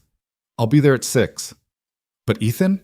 She's going to figure out eventually that you're not just some guy who works in construction materials. I know. And when she does, she's going to be pissed. I know that too. He hung up and went back inside. Clara was sitting at the table, staring at the pile of legal documents like they might spontaneously combust if she looked hard enough. I got you a lawyer, Ethan said. She's coming here at 6. Clara's head snapped up. Here? Today? Yeah. How much is this going to cost me? We'll figure it out. Ethan. Clara, please, let me do this. You can pay me back, set up a payment plan, whatever makes you feel better, but right now you need help. Let me help. She looked at him for a long moment, her expression unreadable. Then she nodded. Okay, but I'm paying you back, every cent. Deal. Clara checked her phone. I need to get Lily in 20 minutes. I'll drive you. You don't have to. I want to. They drove to Lily's school in silence. Ethan kept glancing at Clara, watching her stare out the window with the kind of blank expression people get when they're trying very hard not to feel anything. You want me to come in with you? He asked when they pulled up. No. I should do this alone. Okay. Clara didn't move. What if I can't do this? What if I'm not enough? You are enough. You've been enough this whole time. That was temporary. This is forever. What if I screw her up? You won't. You don't know that. Yeah, I do, because you're already worrying about it. Bad parents don't worry. Clara managed a weak smile. That's a low bar. Maybe, but you clear it by miles. She squeezed his hand once, then got out of the truck and walked toward the school entrance. Ethan watched her disappear inside and tried not to think about how much he wanted to fix this for her, how easy it would be to make one call, throw enough money at the problem that it simply ceased to exist. But that wasn't what she needed. Clara emerged 10 minutes later with Lily, who was chattering in sign language about something that happened during art class. She saw Ethan through the windshield and waved enthusiastically. Hey kid, Ethan said when they climbed in. Lily signed something, her expression curious. She wants to know if Jake is coming over, Clara translated, her voice carefully neutral. Not today, but soon. Lily signed again, more insistent. She says you promised. I promised to bring him for her birthday party. That's still happening. This seemed to satisfy Lily, who went back to signing about art class. Clara translated mechanically, but Ethan could see the tension in her shoulders, the way she kept glancing at Lily like she was memorizing her. Back at the apartment, Clara made them snacks while Lily arranged her bookshelf for what had to be the 100th time. Ethan sat at the folding table and pretended to look at his phone while actually watching Clara move through the small kitchen with precise, controlled movements. She was holding it together by pure force of will. Lily, Clara signed after a few minutes. Come here. I need to talk to you. Lily bounded over, still happy and unaware. She climbed onto the couch beside Clara, looking up at her aunt with complete trust. Ethan stood. I can go. Stay, Clara said. Please. So he sat back down and watched Clara take a deep breath and try to find words for something that had no good words. You know how your mom has been gone a lot? Clara signed slowly. Lily nodded, her expression starting to shift. She's not coming back this time. She decided that it's better for you to live with me. Always. Not just for a little while. Lily's hands moved. Clara shook her head. Not visiting. Not later. She's not going to be part of our lives anymore. Ethan didn't need a translation to understand what happened next. Lily's face crumpled. She signed something rapid and desperate, and Clara signed back, her own eyes filling with tears. "I'm so sorry, baby. I'm so sorry." Lily threw herself at Clara, sobbing into her shoulder. Clara held her tight, one hand on the back of Lily's head, rocking slightly. "I've got you," Clara murmured, even though Lily couldn't hear. "I've got you. You're safe. You're staying with me forever now. I've got you." Ethan looked away, his throat tight. This was private grief, the kind that shouldn't have an audience. But Clara had asked him to stay, so he stayed. After what felt like hours but was probably only minutes, Lily's sobs quieted to hiccups. She pulled back and signed something to Clara. "Yes," Clara signed back. "I promise. You're not going anywhere. You're mine now, forever." Lily signed again, looking at Ethan this time. Clara's voice was rough when she translated. "She wants to know if you're leaving too." "No," Ethan said immediately. "I'm not going anywhere." Clara signed it. Lily studied him with red, swollen eyes, then nodded slowly. She climbed off the couch and walked to her bookshelf, pulling out her favorite book and bringing it to Ethan. "She wants you to read to her," Clara said. "She always wants books when she's upset." So Ethan read a picture book about a girl who could talk to animals, signing the words as best he could with his limited knowledge while Lily curled against his side. Clara sat nearby, watching them with an expression that made Ethan's chest hurt. By the time Sarah Chen knocked on the door at 6, Lily had fallen asleep against Ethan's shoulder, exhausted from crying. Clara answered the door and led the lawyer inside, both of them keeping their voices low. Sarah was younger than Ethan expected, maybe early 30s, with sharp eyes and a leather portfolio that looked expensive. She took in the small apartment, the sleeping child, the pile of legal documents on the table, and her expression softened slightly. "You must be Clara," she said, extending her hand. "Yeah. Thanks for coming on such short notice." "Of course," Sarah glanced at Ethan, then back at Clara. "Should we talk in another room?" "There is no other room. This is it." Sarah set her portfolio on the table and pulled out a legal pad. "Okay, let's start from the beginning. Your sister is voluntarily terminating parental rights?" "Yeah. And you want to file for legal guardianship?" "Adoption, actually, if that's possible." Sarah made a note. "It's possible. Stronger than guardianship, actually, since it makes you the legal parent in all respects. But it's also more complicated. We'll need home studies, background checks, financial documentation." "I don't have much money," Clara interrupted. "I'm barely making rent right now. Is that going to be a problem?" "It's not ideal, but it's not disqualifying. What matters more is stability, steady income, safe housing, ability to provide for the child's needs. Do you have a job?" "Freelance graphic design." "How long?" 3 years full-time, 5 years total." Sarah made more notes. "That's good. Consistent work history. What about housing? How long have you been here?" 2 years. "And before that?" "Different apartment in the same neighborhood." "Good. Stability matters." Sarah looked up. "I'm going to be honest with you, Clara. This is going to be expensive.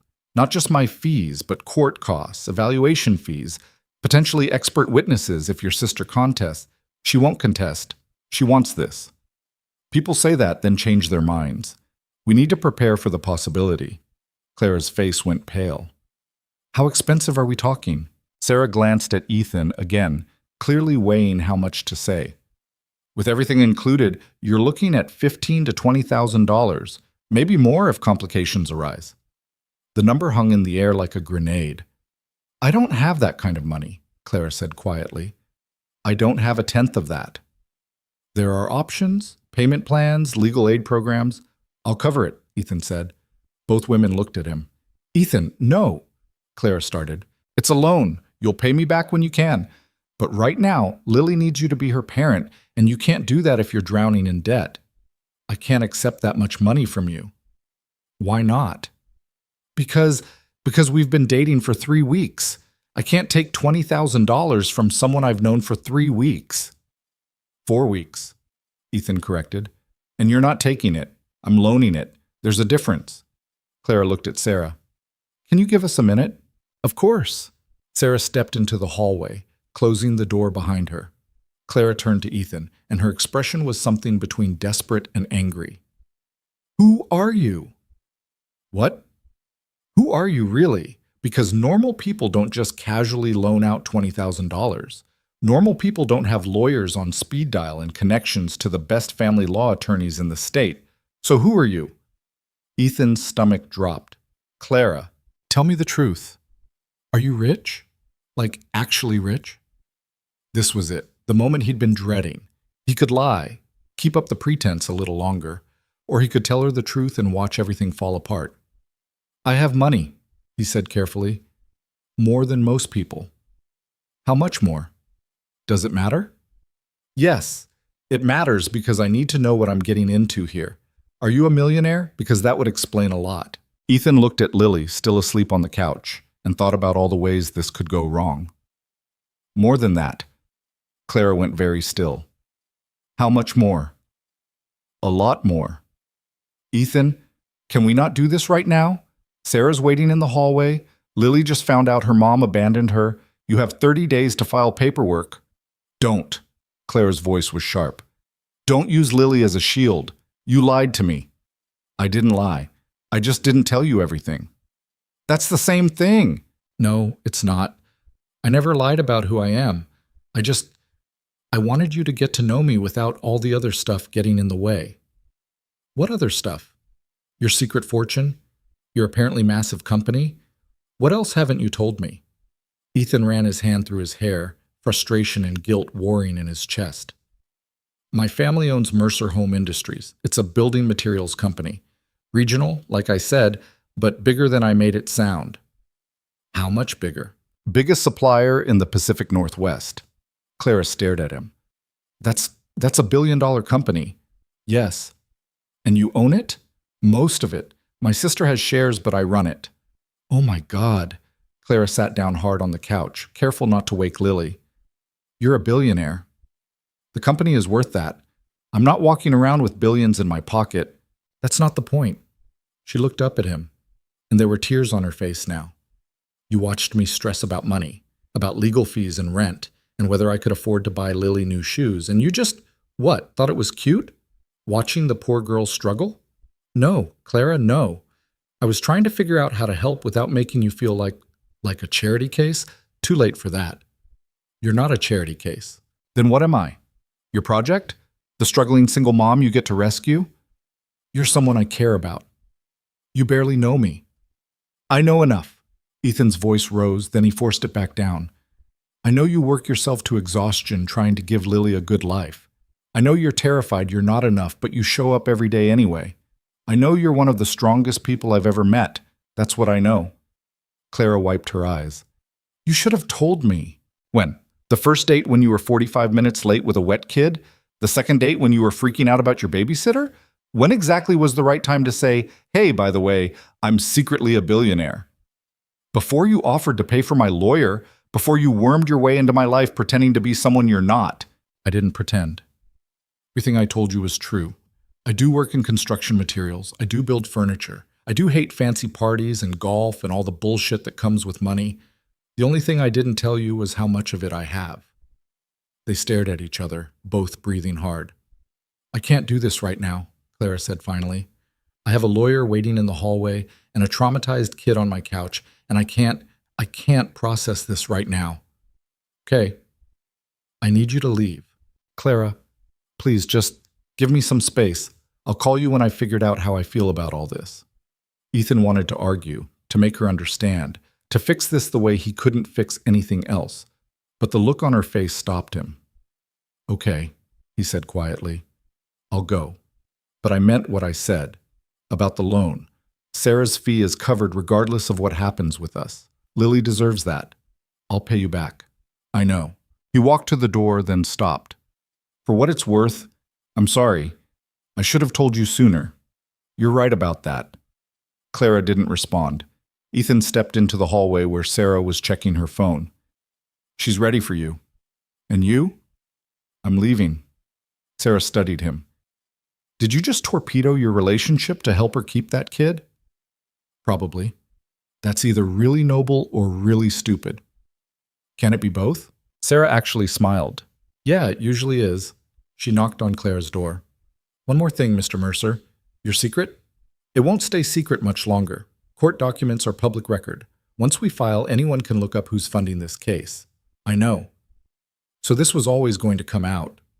I know that too. Sarah shook her head and went inside.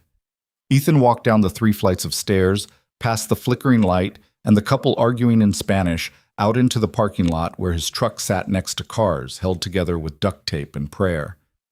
He sat behind the wheel for a long time, not starting the engine, just staring at Claire's building and thinking about all the ways money was supposed to make life easier but somehow just made everything more complicated.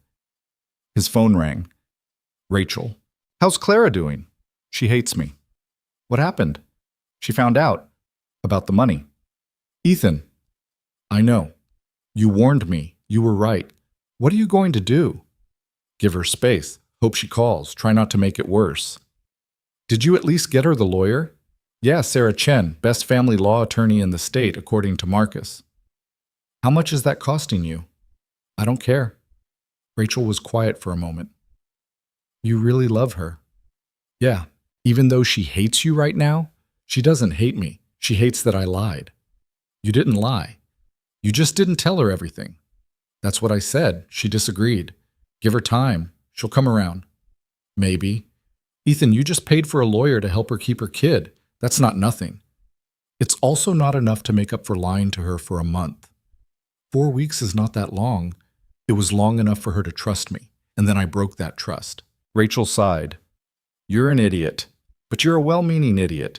That has to count for something. They talked for a few more minutes before Rachel had to go deal with her own kids. Ethan sat in his truck until the sun set, until lights started coming on in windows, until he couldn't justify sitting there any longer without looking like a stalker. He drove home to his empty mansion and walked through rooms that felt even emptier now than they had before he met Clara, before he knew what a real home felt like. His phone buzzed, a text from an unknown number. This is Sarah Chen, just wanted to update you on the case. Claire's in good shape legally. Mother's rights termination is clean. No contested issues.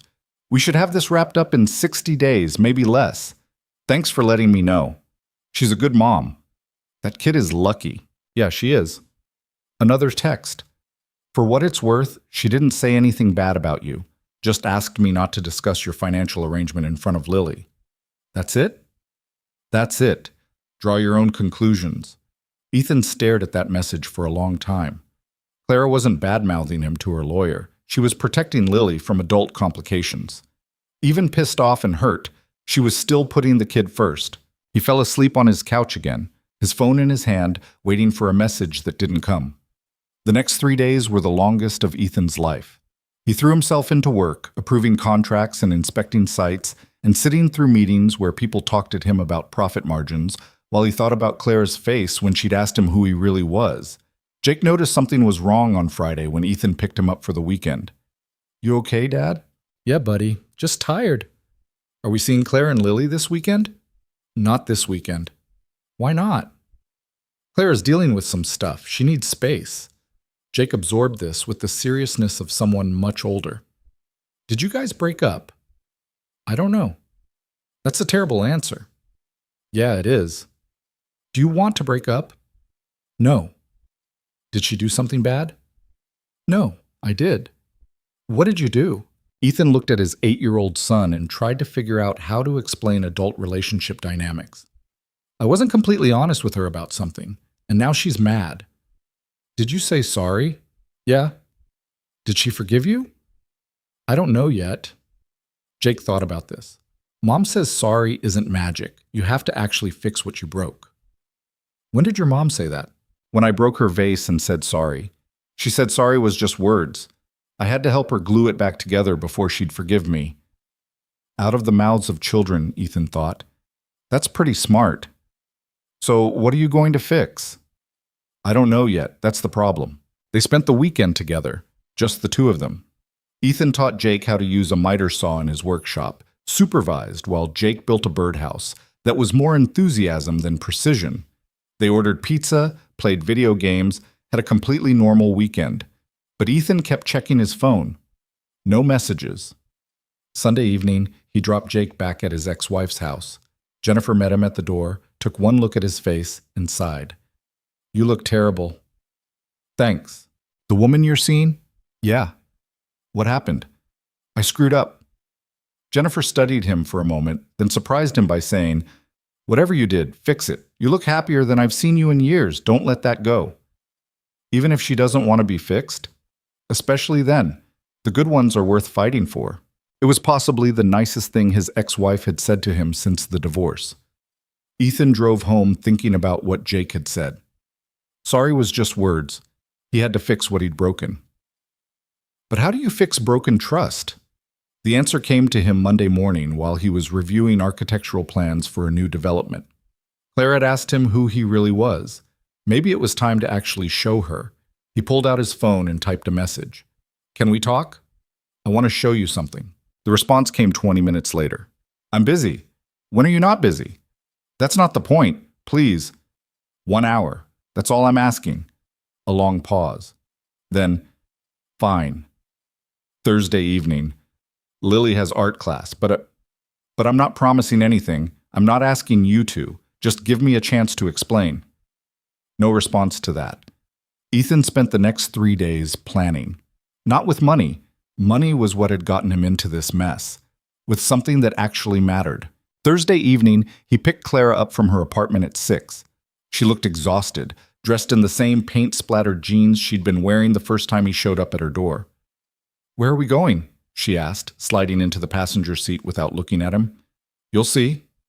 They drove in silence through the city, past the downtown core, into the industrial district. Clara watched the warehouses roll by, her expression unreadable. Ethan, if this is some kind of grand gesture, it's not. Just trust me. 1 more minute. He pulled up in front of a massive warehouse, one of his company's main distribution centers. The sign read Mercer Home Industries in letters 10 feet tall. Clara stared at it. This is yours? Yeah. He led her inside, past loading docks and forklifts and pallets of building materials. Workers called out greetings. Ethan waved back, Clara walking silently beside him. In the back corner, behind stacks of lumber and drywall, was his office. Not the executive suite downtown where he held board meetings. This one. The one he actually used. It was small, cluttered with blueprints and material samples. A battered desk, 2 chairs, a coffee maker that looked older than Clara. Photos on the wall, Jake at various ages, Rachel's family, his parents before they died. And on the desk, spread out like a map, were plans. Detailed architectural drawings for an apartment renovation. Clara's apartment. What is this? She asked quietly. Plans. For fixing your building, new pipes, foundation work, proper insulation, windows that actually seal. Everything that's wrong with that place. Ethan, I'm not doing it, he said quickly. I'm showing you that I could, that I've been thinking about it since the first time I walked into your apartment and saw how bad the water pressure was. But I'm not doing it because that's not what you need from me. Clara moved closer to the desk, studying the plans. They were detailed, professional, clearly expensive to create. You had these drawn up? I drew them up. I used to do this before I got stuck behind a desk. Design work, renovation planning. It's what I actually like doing. These are really good. Thanks. She turned to face him. Why are you showing me this? Because you asked who I really am, and this is who I am. Not the guy in the suit at board meetings, not the billionaire whose name is on buildings. This, the guy who likes solving problems with his hands, who sees a broken foundation and wants to fix it. Clara's eyes were shiny. You can't fix this with blueprints, Ethan. I know. That's why I'm not trying. I'm showing you that I see you. All of it. The broken pipes, the too small apartment, the struggle to make rent. I see it. And I want to help. Not because you're a project, but because I care about you. You lied to me. I didn't tell you everything. There's a difference. Not to me, there isn't. Okay, that's fair. Ethan sat on the edge of the desk. You want complete honesty? Here it is. I'm a billionaire. I inherited a company worth $3 billion that I never asked for and don't know what to do with half the time. I hate almost everything about my life except my son and the work I do in this warehouse when no one's looking. And then I met you, and for the first time in years, I felt like maybe I could have something real, Something that wasn't about money or status or what I could do for someone. Just me. Just us. Clara wiped her eyes. That's not fair. What's not fair? Being all honest and vulnerable. It makes it hard to stay mad at you. Good.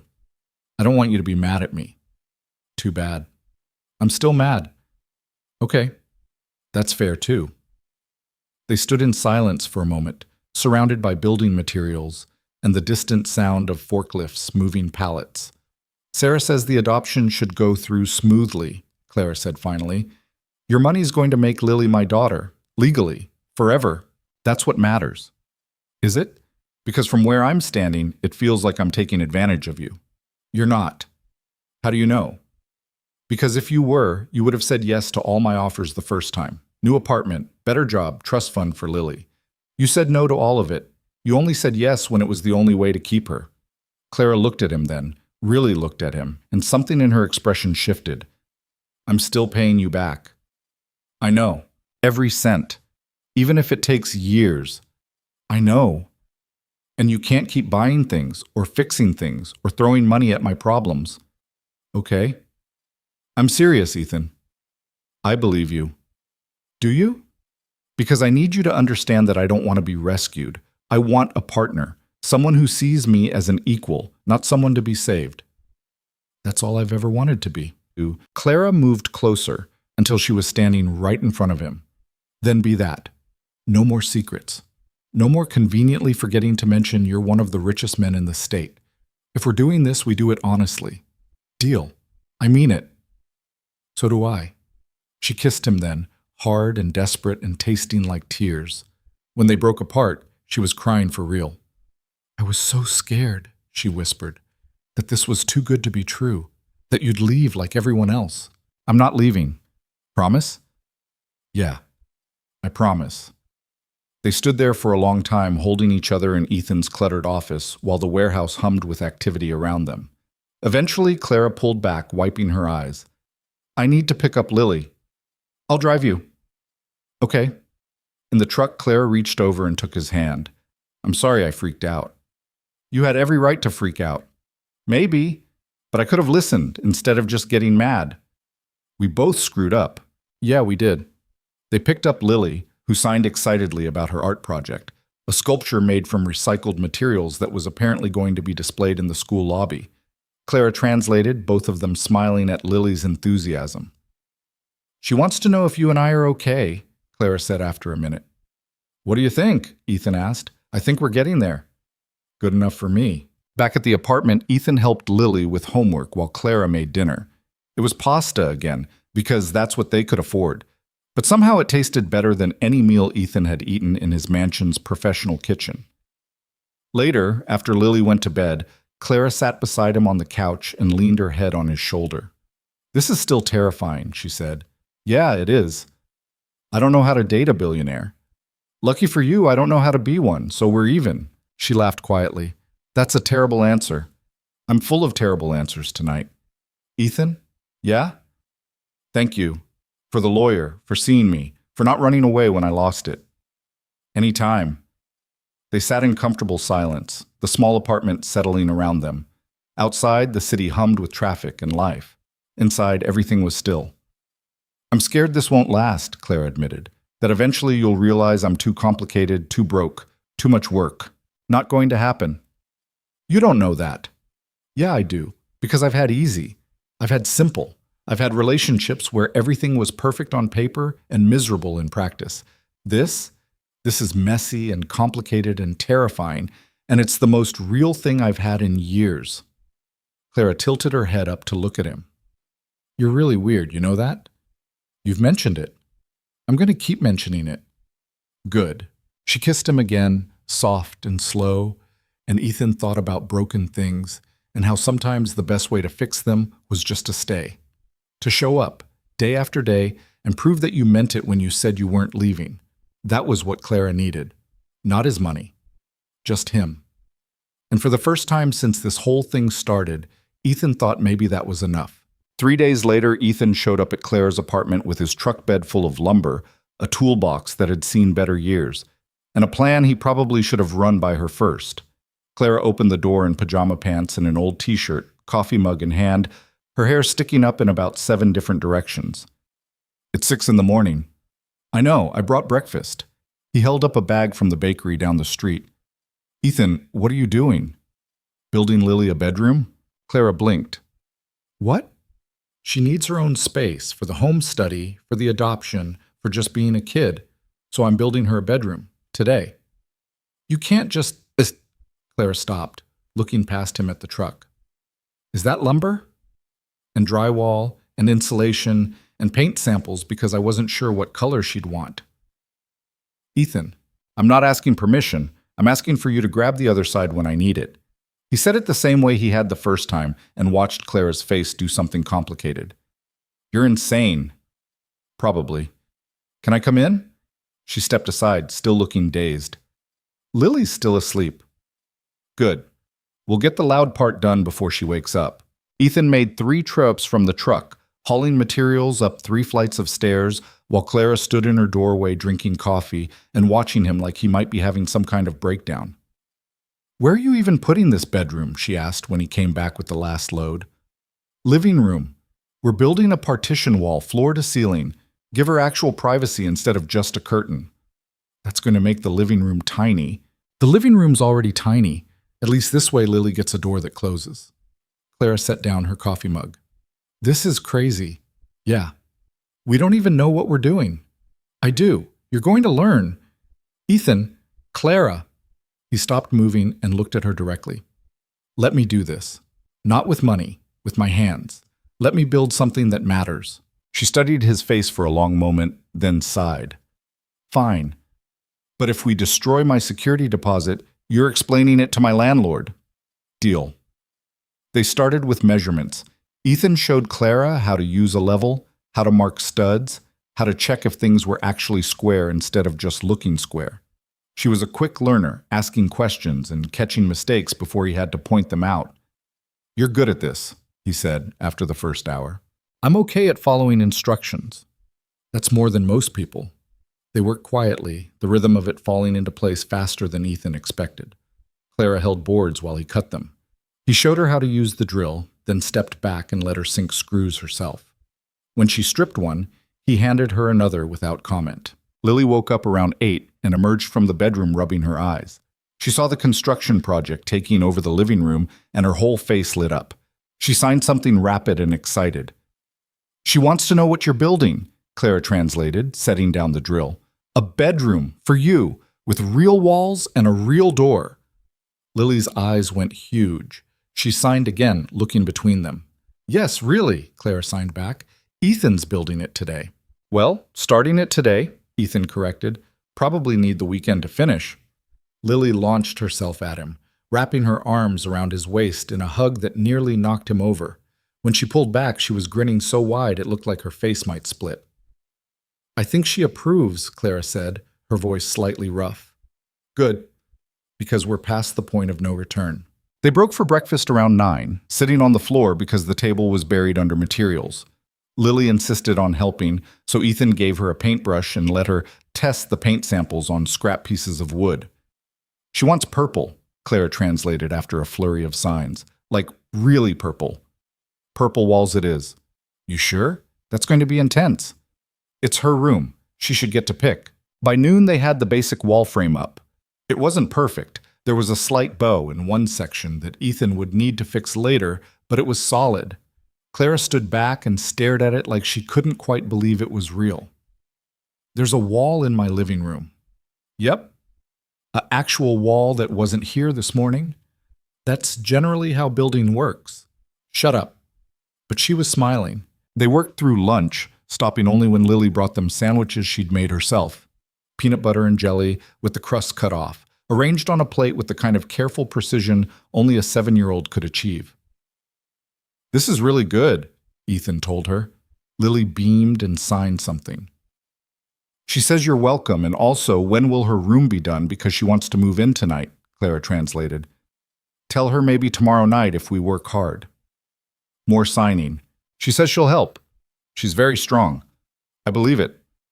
By evening, they had the wall fully framed and the drywall up on one side.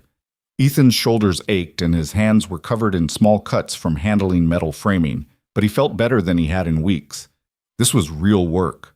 Work that mattered. Clara ordered pizza because neither of them had the energy to cook. They ate sitting on the floor again, Lily between them, all three of them covered in drywall dust. "This is insane," Clara said, looking at the wall that had appeared in her apartment. "Yesterday this space was empty, now there's a room here." "Not quite a room yet. Still need the other side of drywall, texture, paint, door, trim work." "Still, it's more room than she had this morning." Lily signed something, her expression serious. "She wants to know if you're tired," Clara said. "A little, but the good kind of tired." "She says thank you for building her a home." Ethan's throat went tight. "Tell her she's welcome." Claire's hands moved and Lily smiled, then went back to her pizza. After dinner, Ethan showed Clara how to tape drywall seams. It was tedious work, requiring patience and precision, and she was terrible at it.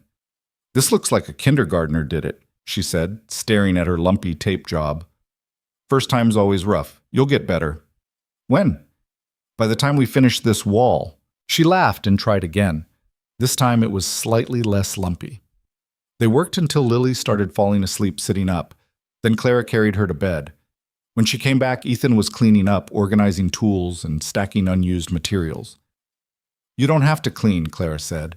"I'm not leaving you with a disaster zone." "It's already a disaster zone. There's drywall dust on everything." "Okay, fair, but at least it'll be an organized disaster zone." Clara grabbed a broom and started sweeping.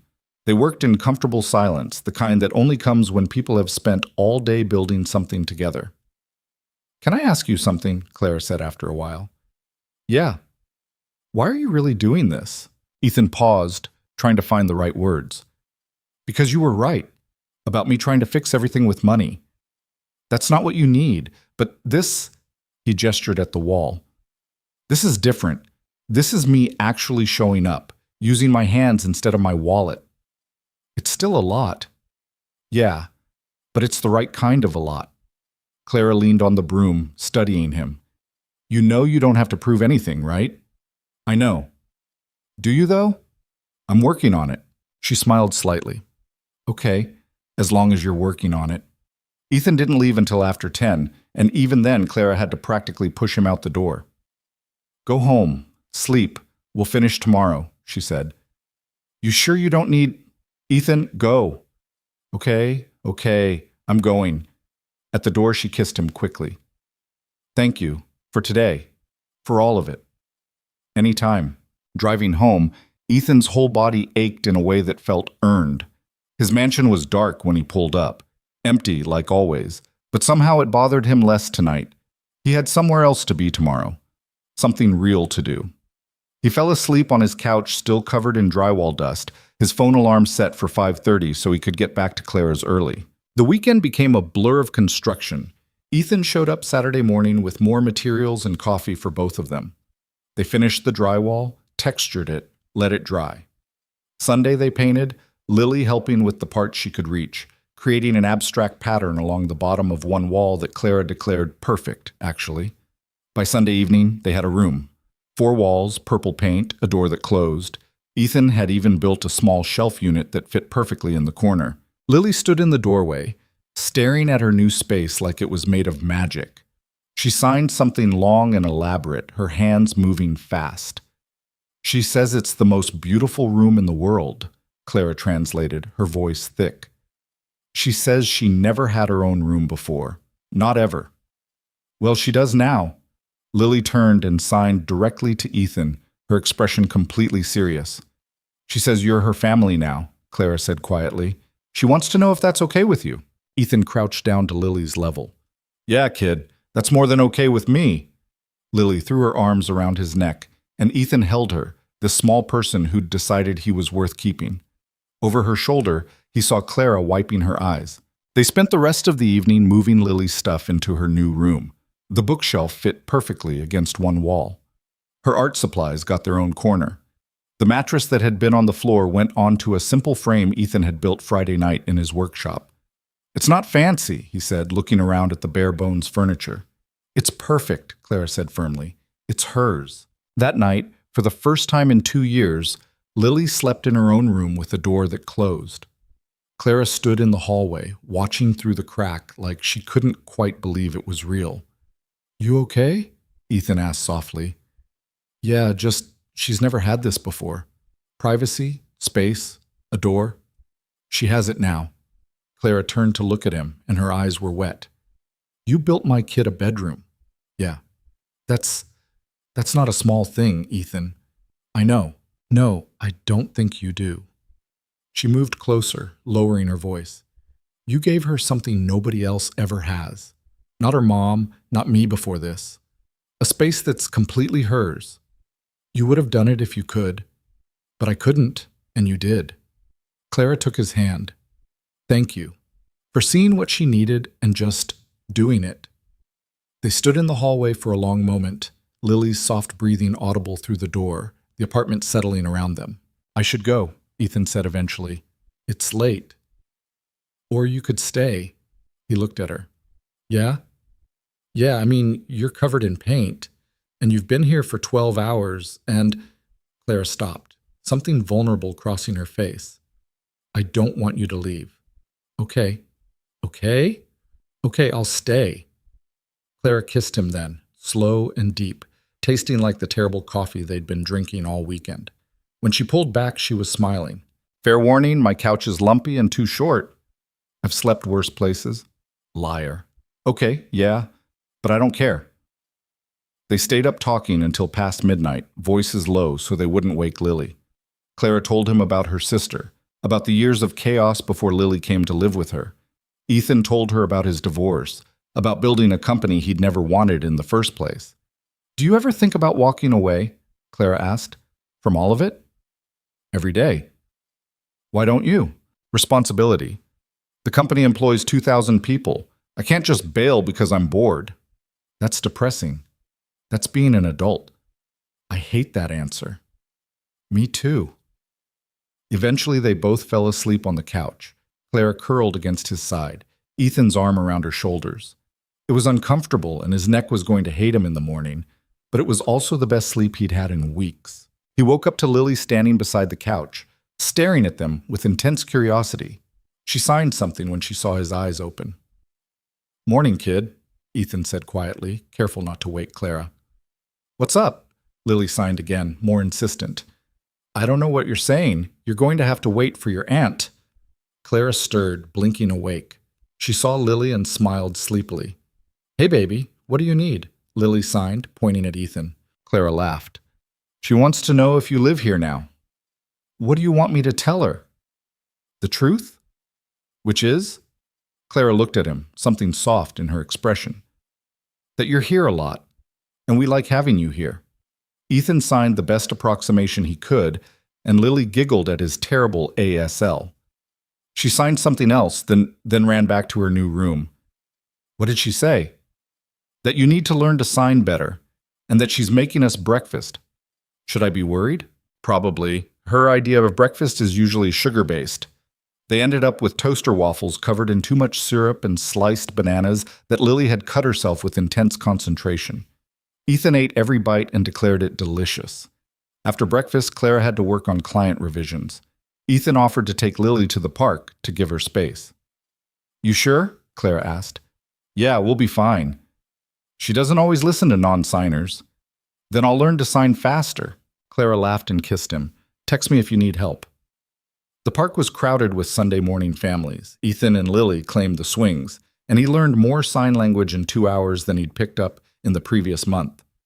Lily was a patient teacher, repeating signs until he got them right, giggling when he mixed up similar words.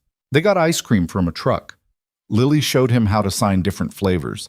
He taught her how to throw a baseball, though it became clear pretty quick that sports were not her thing. "That's okay," he signed clumsily. "Jake's not into art. You balance each other out." Lily beamed and signed something long. Ethan had no idea what she said, but he nodded anyway. She laughed and signed it again slower. He caught the words for dad and nice and thought maybe she was asking about Jake's dad, which was him. Which meant Lily poked his arm and signed again. "I'm going to need Clara for this conversation," Ethan admitted. Back at the apartment, Clara had made actual progress on her work, and looked less stressed than she had in days. She translated Lily's question, and Ethan was right. She'd been asking if Jake's dad was nice. "I like to think so," Ethan said. "But Jake might disagree sometimes." Lily signed again. "She wants to know if we're going to see Jake soon," Clara said. "His birthday is next month.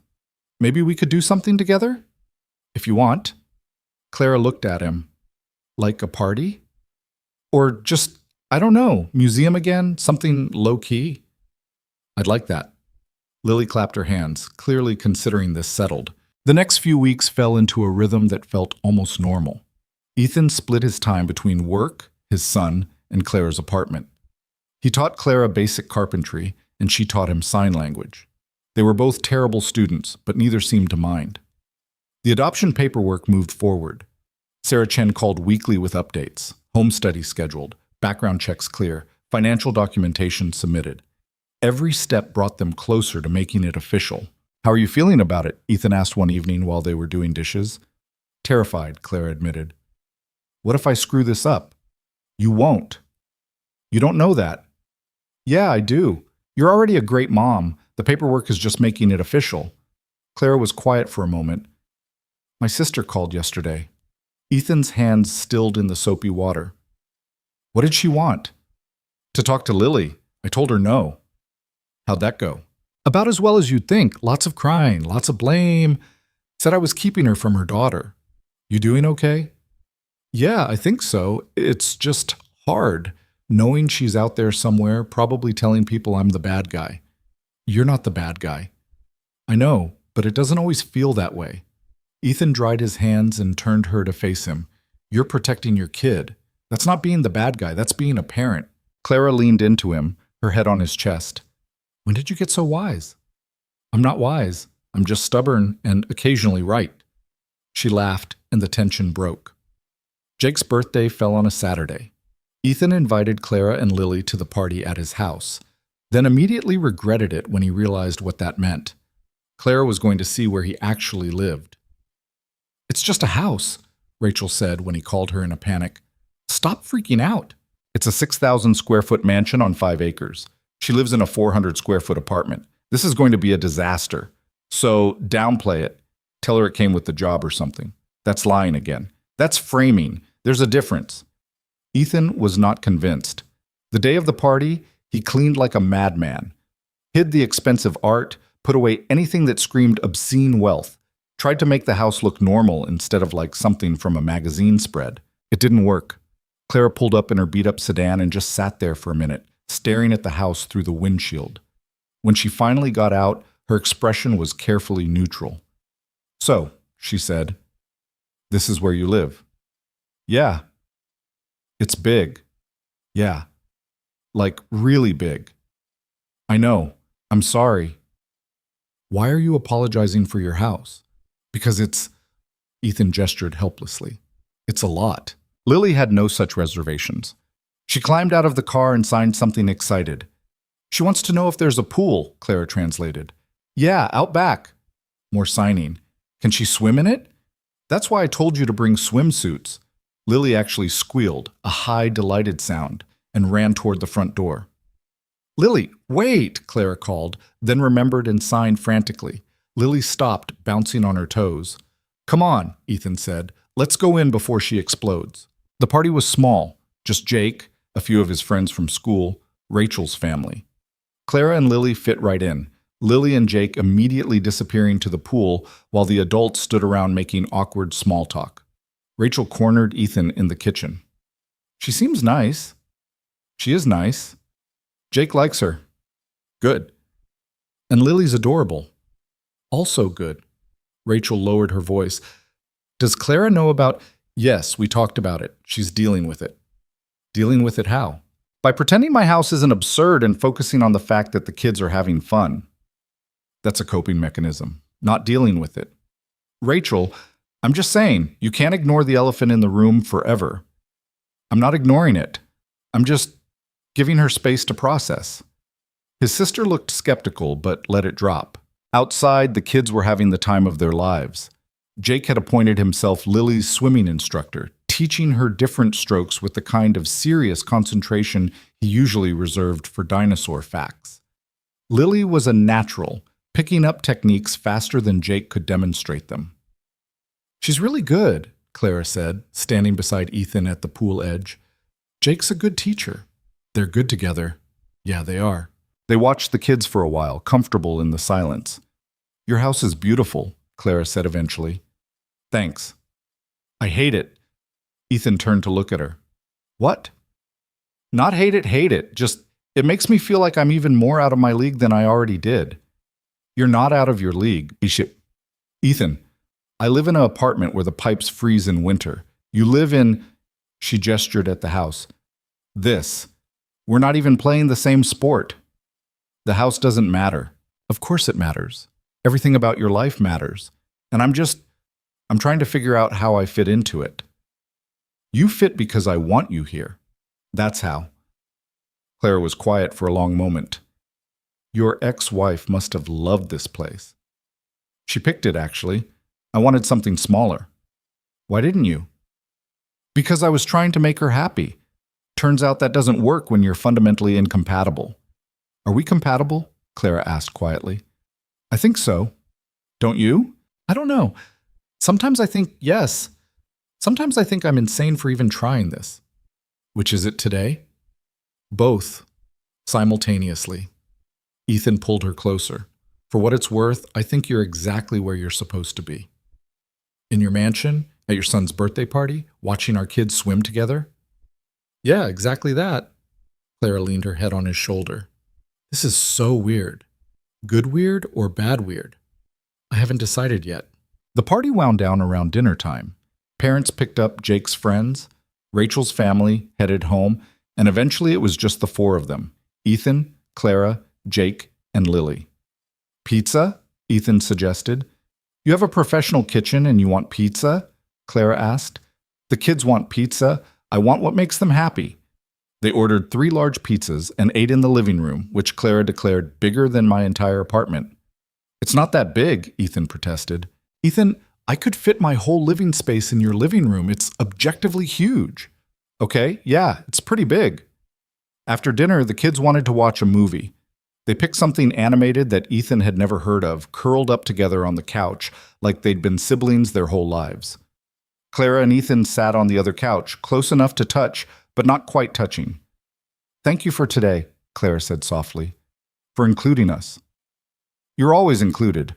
You say that now, but eventually you're going to have fancy events and business dinners, and I'll bring you to those too, if you want to come. What if I don't fit in? Then we'll both not fit in together. I'm pretty good at that.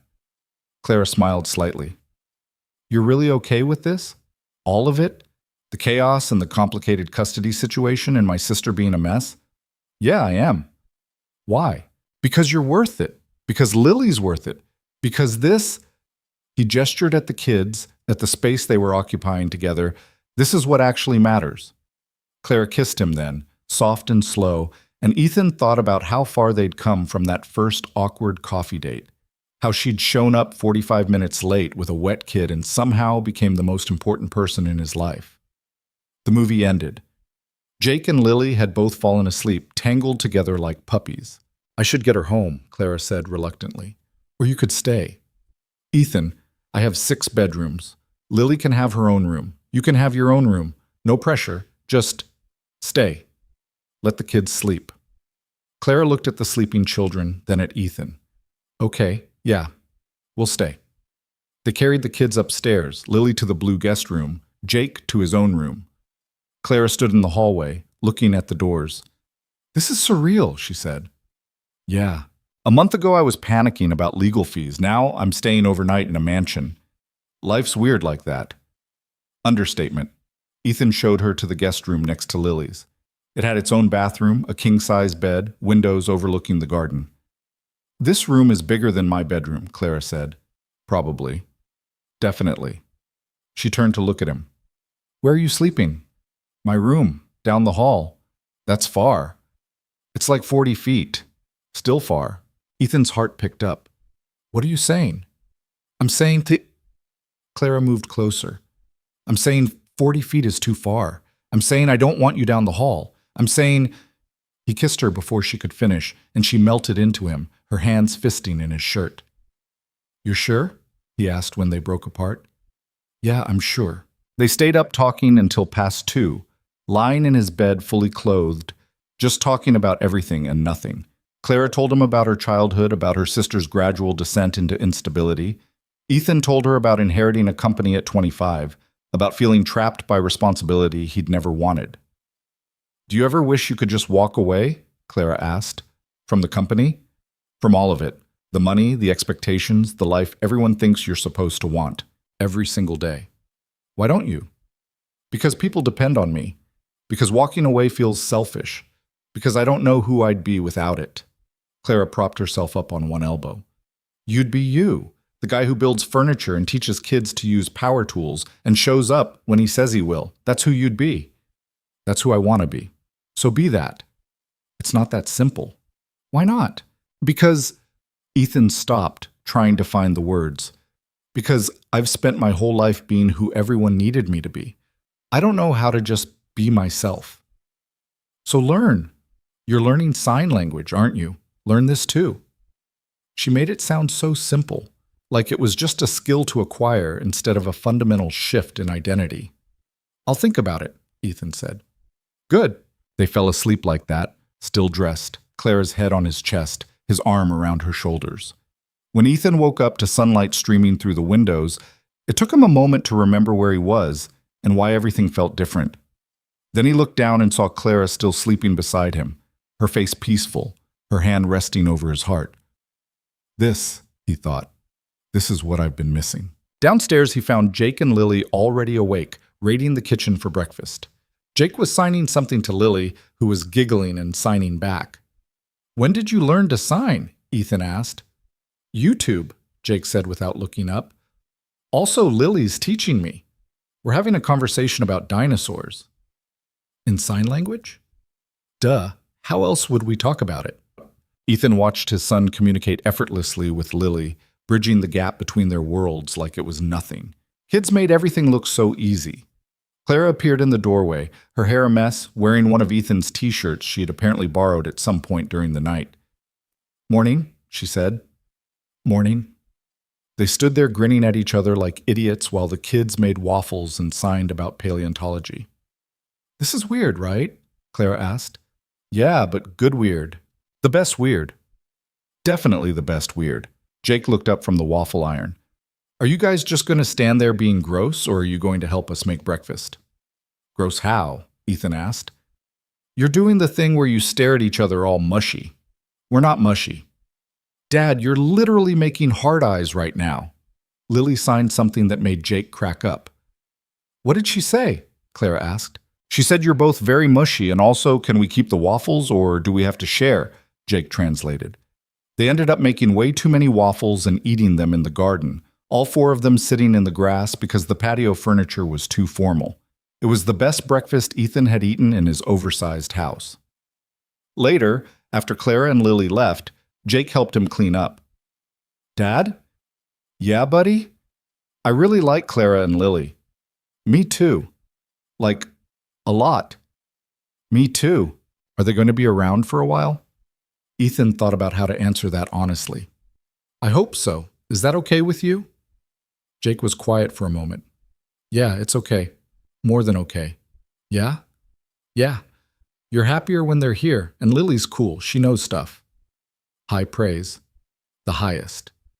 They finished cleaning in comfortable silence. Ethan thought about Clara's question from last night, about who he'd be if he walked away from it all. Maybe it was time to find out. The call from Sarah Chen came on a Tuesday morning while Ethan was arguing with a contractor about concrete specifications. He saw her name on the screen and his stomach dropped. "Tell me it's good news," he said, stepping away from the job site. "It's good news. The judge signed off. As of today, Clara Bennett is Lily's legal mother, full adoption, permanent, and irrevocable." Ethan had to sit down on a stack of lumber. "You're sure? I'm looking at the signed documents right now. It's done. Lily's hers." "Does Clara know?" "I called her first. She cried for about 10 minutes, then asked me to call you." "How is she?" "Happy, relieved, still crying when I hung up. Sarah paused. You did a good thing here, Ethan. That kid's lucky. Clara's the lucky one. Lily's the one who got the good deal. I think you're all pretty lucky, actually. After he hung up, Ethan sat there for another 5 minutes, just breathing. It was done. Lily was safe. Clara was officially a mother. He called his assistant. Cancel everything for today. Sir, you have the quarterly review at 2. Cancel it. Reschedule it. I don't care. I'm not coming in. Mr. Mercer, Janet, I'm taking the day off. The company will survive without me for 8 hours. He hung up before she could argue and drove straight to Clara's apartment. She opened the door with red puffy eyes and threw herself at him before he could say a word. She's mine, Clara sobbed into his shoulder. She's actually mine. Forever. I know, Sarah called me. I can't believe it's real. I keep thinking someone's going to call and say there was a mistake. There's no mistake. You're her mom now, legally, officially, permanently. Clara pulled back, wiping her eyes. Where's Lily? School. I didn't want to pull her out until I could process this without completely falling apart. You're allowed to fall apart. I've been falling apart for 2 hours. At some point, I need to pull myself together enough to pick her up and tell her. You want me to come with you? Clara looked at him like he'd offered her something precious. Really? Yeah, if you want. I want. They picked up Lily together at 3. She came running out of the school building, her backpack bouncing, signing something excited about art class. Then she saw both of them and stopped, her expression shifting to confusion. What's wrong? She signed to Clara. Nothing's wrong, baby. Get in the truck. We need to talk to you. Lily climbed in, her eyes darting between them nervously. They drove to the park, the same one where they'd taken the kids that first Sunday together. Clara led Lily to a bench while Ethan hung back, giving them space. Clara's hands moved slowly, carefully forming each sign. Ethan couldn't understand most of it, but he caught the important words. Official. Forever. My daughter. Lily went very still. Her hands lifted, then dropped. She signed something short. Clara nodded, tears streaming down her face. Lily signed again, more urgent. Yes, Clara signed back. Really real. You're my daughter now. No one can take you away, ever. Lily launched herself at Clara, and they both started crying. Ethan turned away, giving them privacy, his own eyes burning. After a few minutes, Lily pulled back and signed something to Clara, then pointed at Ethan. She wants you, Clara called. Ethan walked over. Lily signed something, her face serious. She wants to know if you're staying too, Clara translated. If this means you're part of the family. Ethan crouched down to Lily's level. Yeah, kid. I'm staying, if that's okay with you. Lily nodded solemnly, then signed something else. Clara laughed through her tears. She says good because you still owe her a birthday party next month, and she was worried you'd forget. Not a chance. Already planning it. They went out for dinner to celebrate, a diner Lily picked because they had good milkshakes. The food was mediocre, but no one cared. They were too busy being happy. Afterward, back at the apartment, Lily went straight to her room and started rearranging her bookshelf again. Through the door, Ethan could hear her humming, a tuneless sound that was more vibration than music, but it meant she was content. She does that when she's happy, Clara said, standing beside him. Hums. She can't hear it, but she likes how it feels in her chest. That's the best thing I've heard all day. Clara leaned against him. Thank you for everything, for the lawyer, for being here, for all of it. You don't have to thank me. Yeah, I do. None of this would have happened without you. You would have figured it out. Maybe. Eventually. But you made it possible now, when it mattered. She turned to look up at him. I know I gave you hell about the money thing, but I'm grateful, really grateful. I know. They stood there for a moment, listening to Lily hum and move books around. I've been thinking, Clara said carefully, about what comes next. Yeah? The apartment is too small. Now that it's official, now that she's really mine, I need to find something better, more space, better neighborhood, maybe even a place where things actually work. Ethan chose his words carefully. You want help looking? No, I want to do it myself, but... She hesitated. I wouldn't mind if you came along, for moral support. I can do that. And Ethan, No suggestions about places I can't afford. I need to do this within my actual budget. What if I see something perfect? Then you keep your mouth shut and let me find my own perfect. He smiled. Deal. Over the next 2 weeks, they looked at apartments all over Spokane. Most were barely better than what Clara already had. Some were worse. A few were promising but got snatched up before Clara could even submit an application. This is impossible, she said after the 6th showing fell through. Everything decent is either too expensive or already taken. You'll find something. When? Lily's birthday is in 2 weeks, and I wanted to have this figured out by then. So it takes longer. That's okay. Easy for you to say. You're not living in a place where the heat cuts out every time it gets below freezing. Ethan bit his tongue on about 5 different offers to just buy her a place. Keep looking. Something will turn up. Something did turn up, but not in the way either of them expected. Ethan was at a job site when his phone rang. His property manager, calling about one of the apartment buildings Mercer Industries owned as an investment. We've got a vacancy in the Riverside complex, the manager said. 2-bedroom, first floor, just renovated. Thought you might know someone interested. Ethan knew the building. It was in a decent neighborhood, well-maintained, safe. The rents were reasonable because Mercer Industries didn't need to extract maximum profit from every property. How much? He asked. The manager quoted a number that was exactly within Claire's budget. Hold it, Ethan said. Don't list it yet. You have someone in mind? Maybe. Let me make a call. He hung up and immediately dialed Clara. Hey, she answered. What's up? I might have found something. A 2-bedroom in the Riverside complex. First floor, just renovated, within your budget. How did you find it? Here it was. The moment where he had to decide between complete honesty and letting her think this was luck. My company owns the building, he said. We just had a vacancy come up. Silence on the other end. Clara, your company owns apartment buildings? A few, as investments. This one's been in the portfolio for about 10 years. And you just happen to have a vacancy? Yeah, that happens sometimes. More silence. This isn't some scheme where you're secretly subsidizing my rent, is it? No, I swear it's market rate, the same as any other tenant would pay. You're sure? I'm sure. You want to see it or not? Another pause. Yeah, okay, I want to see it. The apartment was perfect. Hardwood floors, updated kitchen, windows that actually sealed properly. 2 real bedrooms with closets. A bathroom where everything worked. Living room big enough for furniture and Lily's art supplies. Clara walked through it twice, checking everything like she was expecting to find the catch. It's too good, she said finally. It's really not. It's just a normal apartment. Normal apartments don't have working heat and water pressure that doesn't suck. Then you've been living in terrible apartments. She turned to look at him. If I take this, people are going to think you're keeping me. Who cares what people think? I care. I need to be independent. I need to prove I can do this on my own. You are doing it on your own. You're paying rent with money you earned. The fact that my company owns the building doesn't change that. Clara walked to the window, looking out at the small courtyard. Lily would love it here. There's grass, other kids, a playground. Yeah. And it's within my budget. Barely, but I could make it work. So take it. She turned back to him.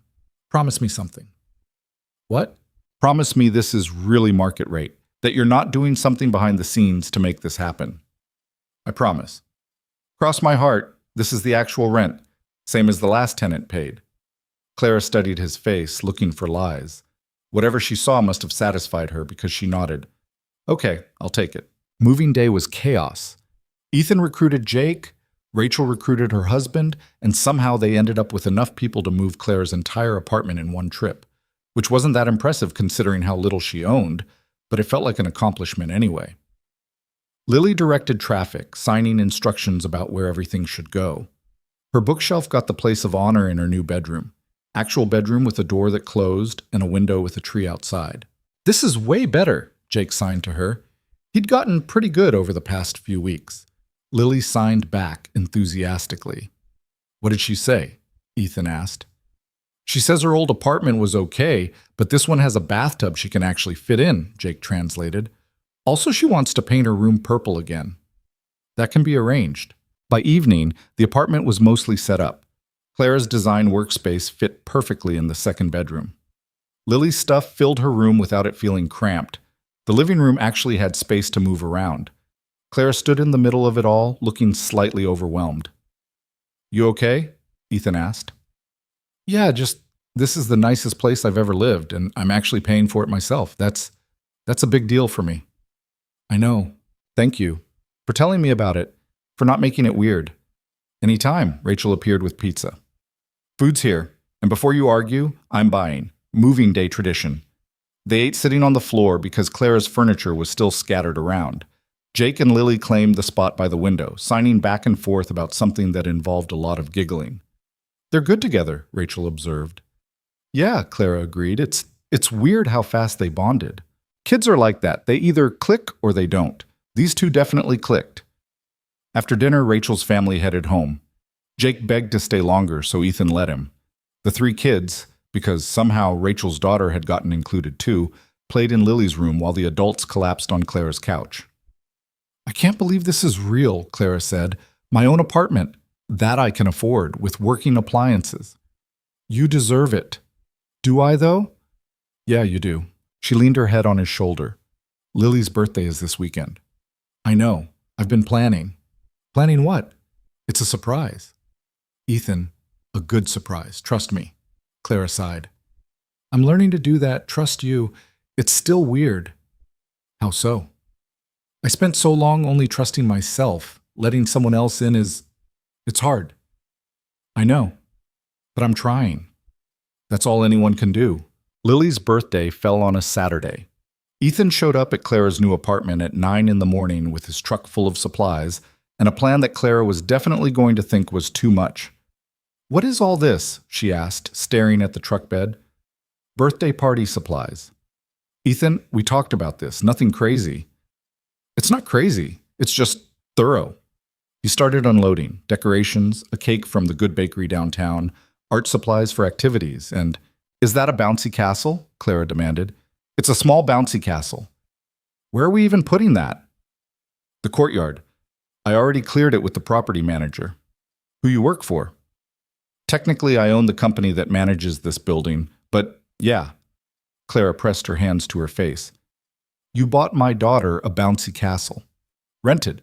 I rented her a bouncy castle." "That's not better. She's 8 years old. 8-year-olds love bouncy castles. She's going to lose her mind." "That's the idea." Lily did, in fact, lose her mind. She saw the bouncy castle going up and started jumping up and down, signing so fast Clara couldn't keep up. "She says this is the best birthday in the history of birthdays," Clara translated, laughing. "She says you're magic. Just a guy who knows how to rent party equipment." Kids started arriving around 11. Lily's classmates, a few neighbors from the building, Jake and some of his friends.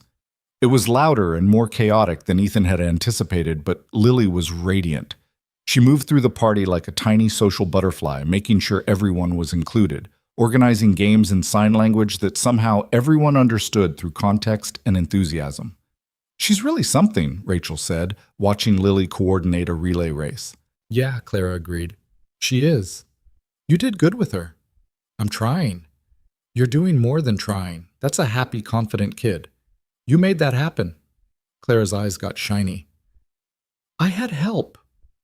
She glanced at Ethan, who was currently being used as a jungle gym by 3 8-year-olds. "Yeah," Rachel said. "You did. But don't sell yourself short. Ethan showed up, but you did the work." The party wound down around 3. Parents picked up kids, the bouncy castle got deflated and hauled away, and eventually it was just their little group, Clara, Lily, Ethan, Jake, and Rachel's family. They sat in the courtyard, exhausted and happy, while the kids played quietly on the playground. "Thank you," Clara said to Ethan, "for all of this. She had the best day." "Good. That's what I was going for." "You know you didn't have to do all this, right?" "I know, but I wanted to." Rachel stood up, stretching. "We should get going. Long drive home." After they left, it was just the 4 of them. Jake and Lily were crashed on the couch, too tired to even sign at each other. "I should probably get Jake home," Ethan said reluctantly. "Or," Clara said carefully, "you could both stay, if you want." "Yeah?" "Yeah, I mean, you're here all the time anyway, and the kids are already half asleep. Seems easier." Easier, Ethan repeated, smiling. Shut up, you know what I mean. They put the kids to bed, Lily in her purple room, Jake on the pull-out couch in Clara's office. Then they collapsed on Clara's bed, still fully dressed, too tired to do anything but exist. Today was perfect, Clara said. Yeah? Yeah. Lily's going to remember this birthday forever. That's the idea. You're really good at this, you know. The whole showing up thing, being present, making people feel like they matter. I'm learning. You're a good teacher. Clara rolled over to face him. I love you. The words hung in the air between them. Ethan's heart stopped, then started again faster. You don't have to say it back, Clara continued quickly. I needed to say it, because it's true, and I'm tired of being scared of true things. I love you too, Ethan said. I've loved you since you showed up to our first date 45 minutes late with a wet kid and looked at me like you expected me to run. You should have run. Worst decision I never made. She laughed and kissed him, and it felt like coming home. The next few months passed in a blur of ordinary moments that felt extraordinary. Ethan taught Lily how to use a power drill under Clara's supervision. Clara taught Ethan more sign language, though he was still pretty terrible at it. Jake and Lily became inseparable, a chaotic duo that treated both apartments like their shared territory. Ethan spent less time at his office and more time at Clara's apartment. His executive team handled more of the day-to-day operations. He focused on the projects that actually interested him: design work, renovation planning, the parts of the business where he got to build things instead of just manage them. You seem different, his VP noted during a rare board meeting. Different how? Happier. Less, less trapped. I was trapped? You've been trapped since your dad died and you inherited this place. But lately you seem like you're figuring out how to live with it instead of just survive it. Ethan thought about that. Yeah, maybe I am. One evening in late fall, Ethan was helping Clara with a client presentation when his phone rang. His ex-wife. Jennifer, what's up? We need to talk about custody. His stomach dropped. What about it? I'm moving, got a job offer in Portland. Great opportunity, more money, better position. Okay, congratulations. It means relocating, which means we need to renegotiate the custody agreement. Ethan's mind raced. When? I start in January. I know this is sudden, but does Jake know? Not yet. I wanted to talk to you first. After he hung up, Clara touched his arm. What's wrong? Jennifer's moving to Portland, wants to renegotiate custody. What does that mean? I don't know yet. Probably that Jake stays with me full-time and visits her some weekends. Or maybe she wants him to move with her. I don't know. Clara squeezed his hand. Whatever happens, we'll figure it out. We? Yeah, we. You're not doing this alone. The conversation with Jake happened the next weekend. Jennifer came over to Ethan's house. Their house, technically, though she'd signed over her half in the divorce, and they sat Jake down together. I'm moving to Portland, Jennifer said gently, for work. It's a really good opportunity. Jake looked between them. What about me? That's what we need to figure out. You could come with me. I don't want to move. Or you could stay here with your dad and visit me. I want to stay here. Jennifer's face did something complicated. Jake, you don't have to decide right now. Yes, I do. You're moving in 2 months, and I want to stay here with Dad and Clara and Lily. Ethan's throat went tight. You sure, buddy? Yeah, I'm sure. My friends are here. My school is here. Lily's here. Jake looked at his mom. I love you, Mom. But this is my home. Jennifer wiped her eyes. Okay, then that's what we'll do. The legal stuff took a few weeks to sort out, but by Thanksgiving the new arrangement was official. Jake would live with Ethan full-time, visit Jennifer once a month and longer during summer breaks. How are you feeling about it? Clara asked Ethan one evening. Terrified. I've never been a full-time single parent before. You're not single. You've got me. We haven't. Clara looked at him. What are we, Ethan? I don't know. What do you want us to be? I want us to be a family. You, me, the kids. I want to stop pretending you don't practically live here anyway. Ethan kissed her before she could finish. When they broke apart, they were both smiling. Move in with me, he said. Which house? Because if you're suggesting we move into your mansion, no. Here. I'll move in here. This apartment. With you and Lily. Clara stared at him. You want to move into my 2-bedroom apartment? Yeah. You own a mansion. I hate that mansion. It's never felt like home. This does. Ethan, we can't fit 4 people in a 2-bedroom apartment, so we'll find a bigger place. Still in this building, still within a budget that makes sense for both of us. But together. Officially. You're serious? Completely. Clara looked around the apartment, then back at him. The kids are going to lose their minds. Good minds loss or bad minds loss? Definitely good. They told Jake and Lily the next day. Both kids reacted exactly as predicted. Lily jumped up and down, signing so fast nobody could understand her, and Jake just grinned and said, Finally, took you long enough. You knew? Ethan asked. Dad, you've been sleeping on Clara's couch like 3 nights a week. We all knew. Finding a bigger place in the same building took less time than expected. A 3-bedroom on the 2nd floor opened up. Bigger living room, updated kitchen, enough space for everyone without feeling cramped. It's still not a mansion, Clara pointed out. Good. I don't want a mansion. I want this. Moving in together was messier than Ethan expected. Combining 2 households meant figuring out whose furniture to keep, whose dishes to donate, how to merge 2 completely different lives into one space. Your coffee maker's terrible, Ethan said, looking at the ancient machine. Your coffee maker costs more than my car, Clara countered. So we keep both? That's insane. Welcome to blended families. By Christmas, they were mostly settled.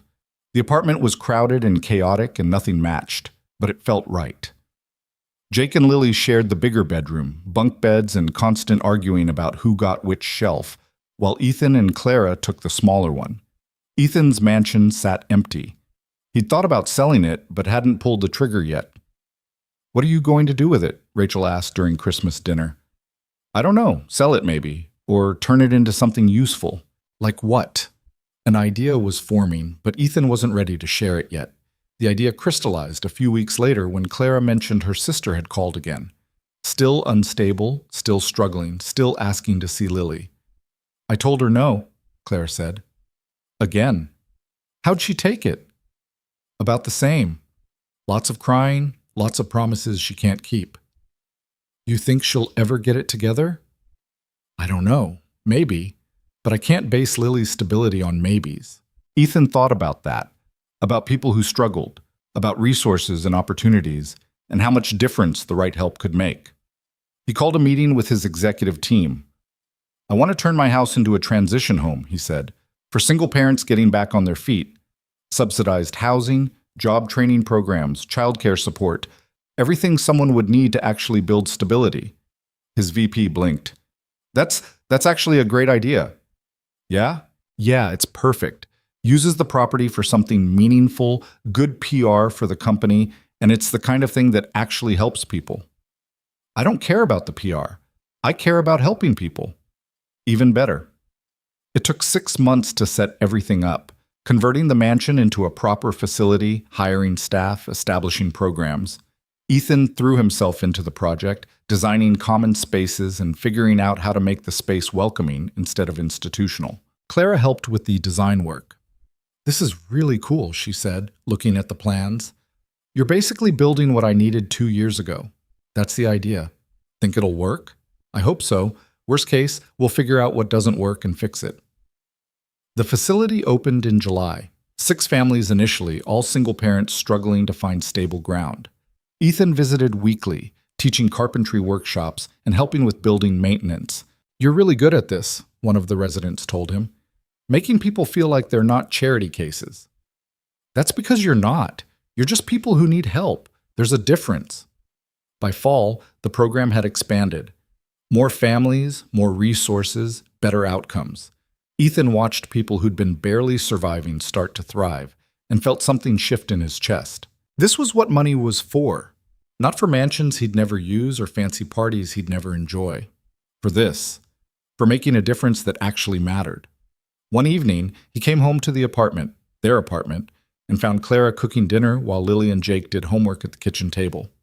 Hey, Clara said, kissing him. How was your day? Good.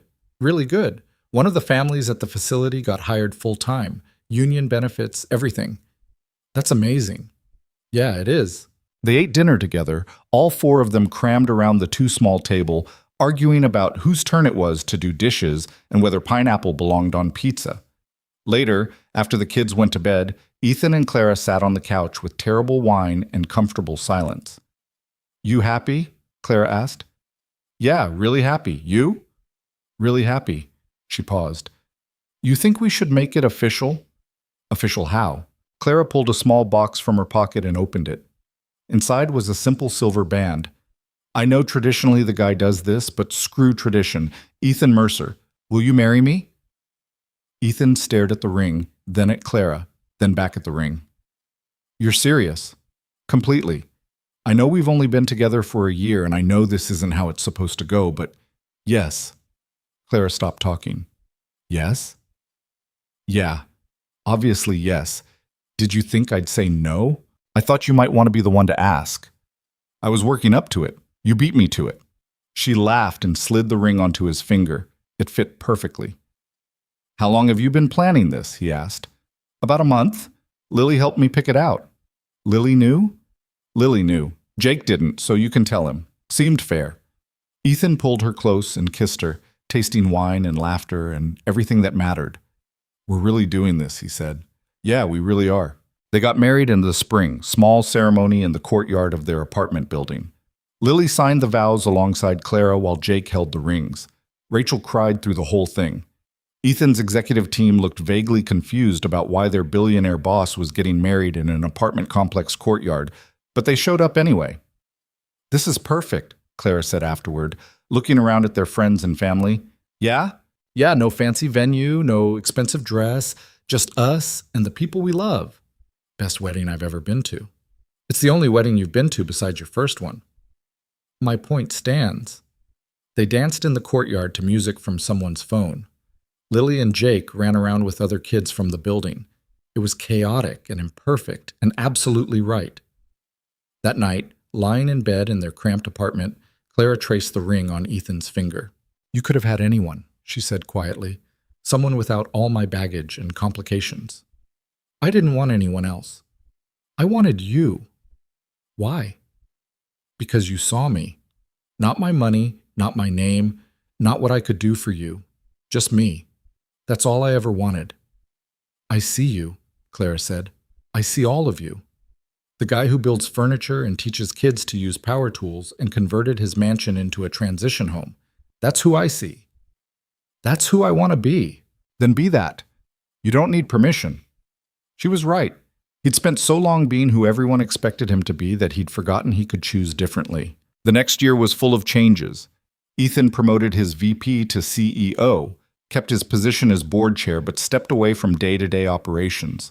He focused on the transition home, expanding the program to 2 more properties. Clara's design business grew as word spread about her work. She raised her rates, stopped taking jobs that didn't respect her, and finally felt like she was doing work that mattered instead of just surviving. Jake and Lily grew like weeds. 4th grade, 5th grade, new schools and new challenges. They fought like siblings and defended each other like siblings and made it clear to everyone that they were a package deal. Some days were hard. Money was sometimes tight, even with Ethan's resources.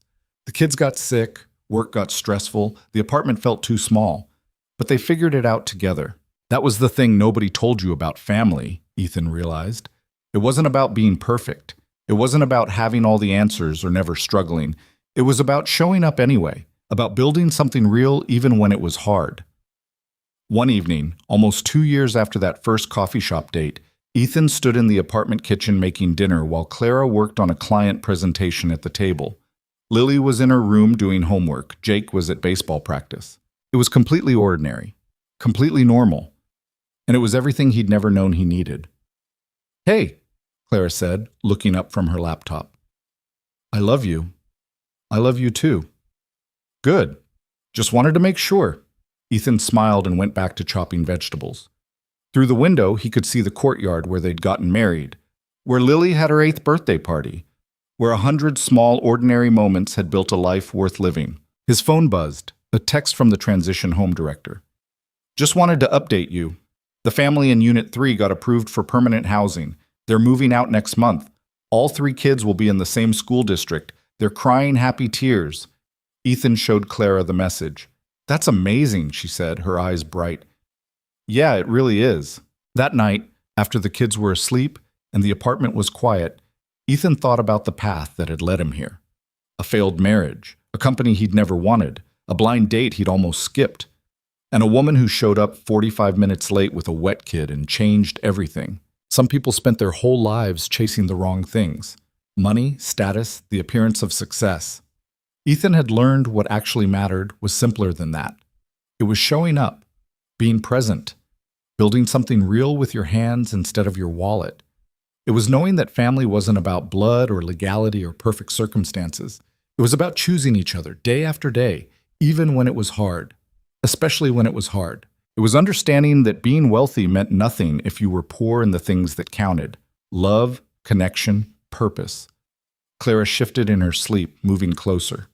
Through the thin walls, Ethan could hear Lily's soft humming, that tuneless sound she made when she was happy. In the other room, Jake's dinosaur book lay open on his bed, marked at the page about pterodactyls. This was home. Not the mansion he'd sold to fund more transition homes, not the corner office he rarely visited anymore. This crowded apartment with mismatched furniture and 2 small rooms. This. And finally, after 34 years of searching, Ethan understood what he'd been looking for all along. Not someone to save. Not a project to fix. Not a way to prove his worth. Just someone to build a life with. One day, one dinner, one small moment at a time. Someone who saw him for who he actually was and decided that was enough. And in the end, that was everything.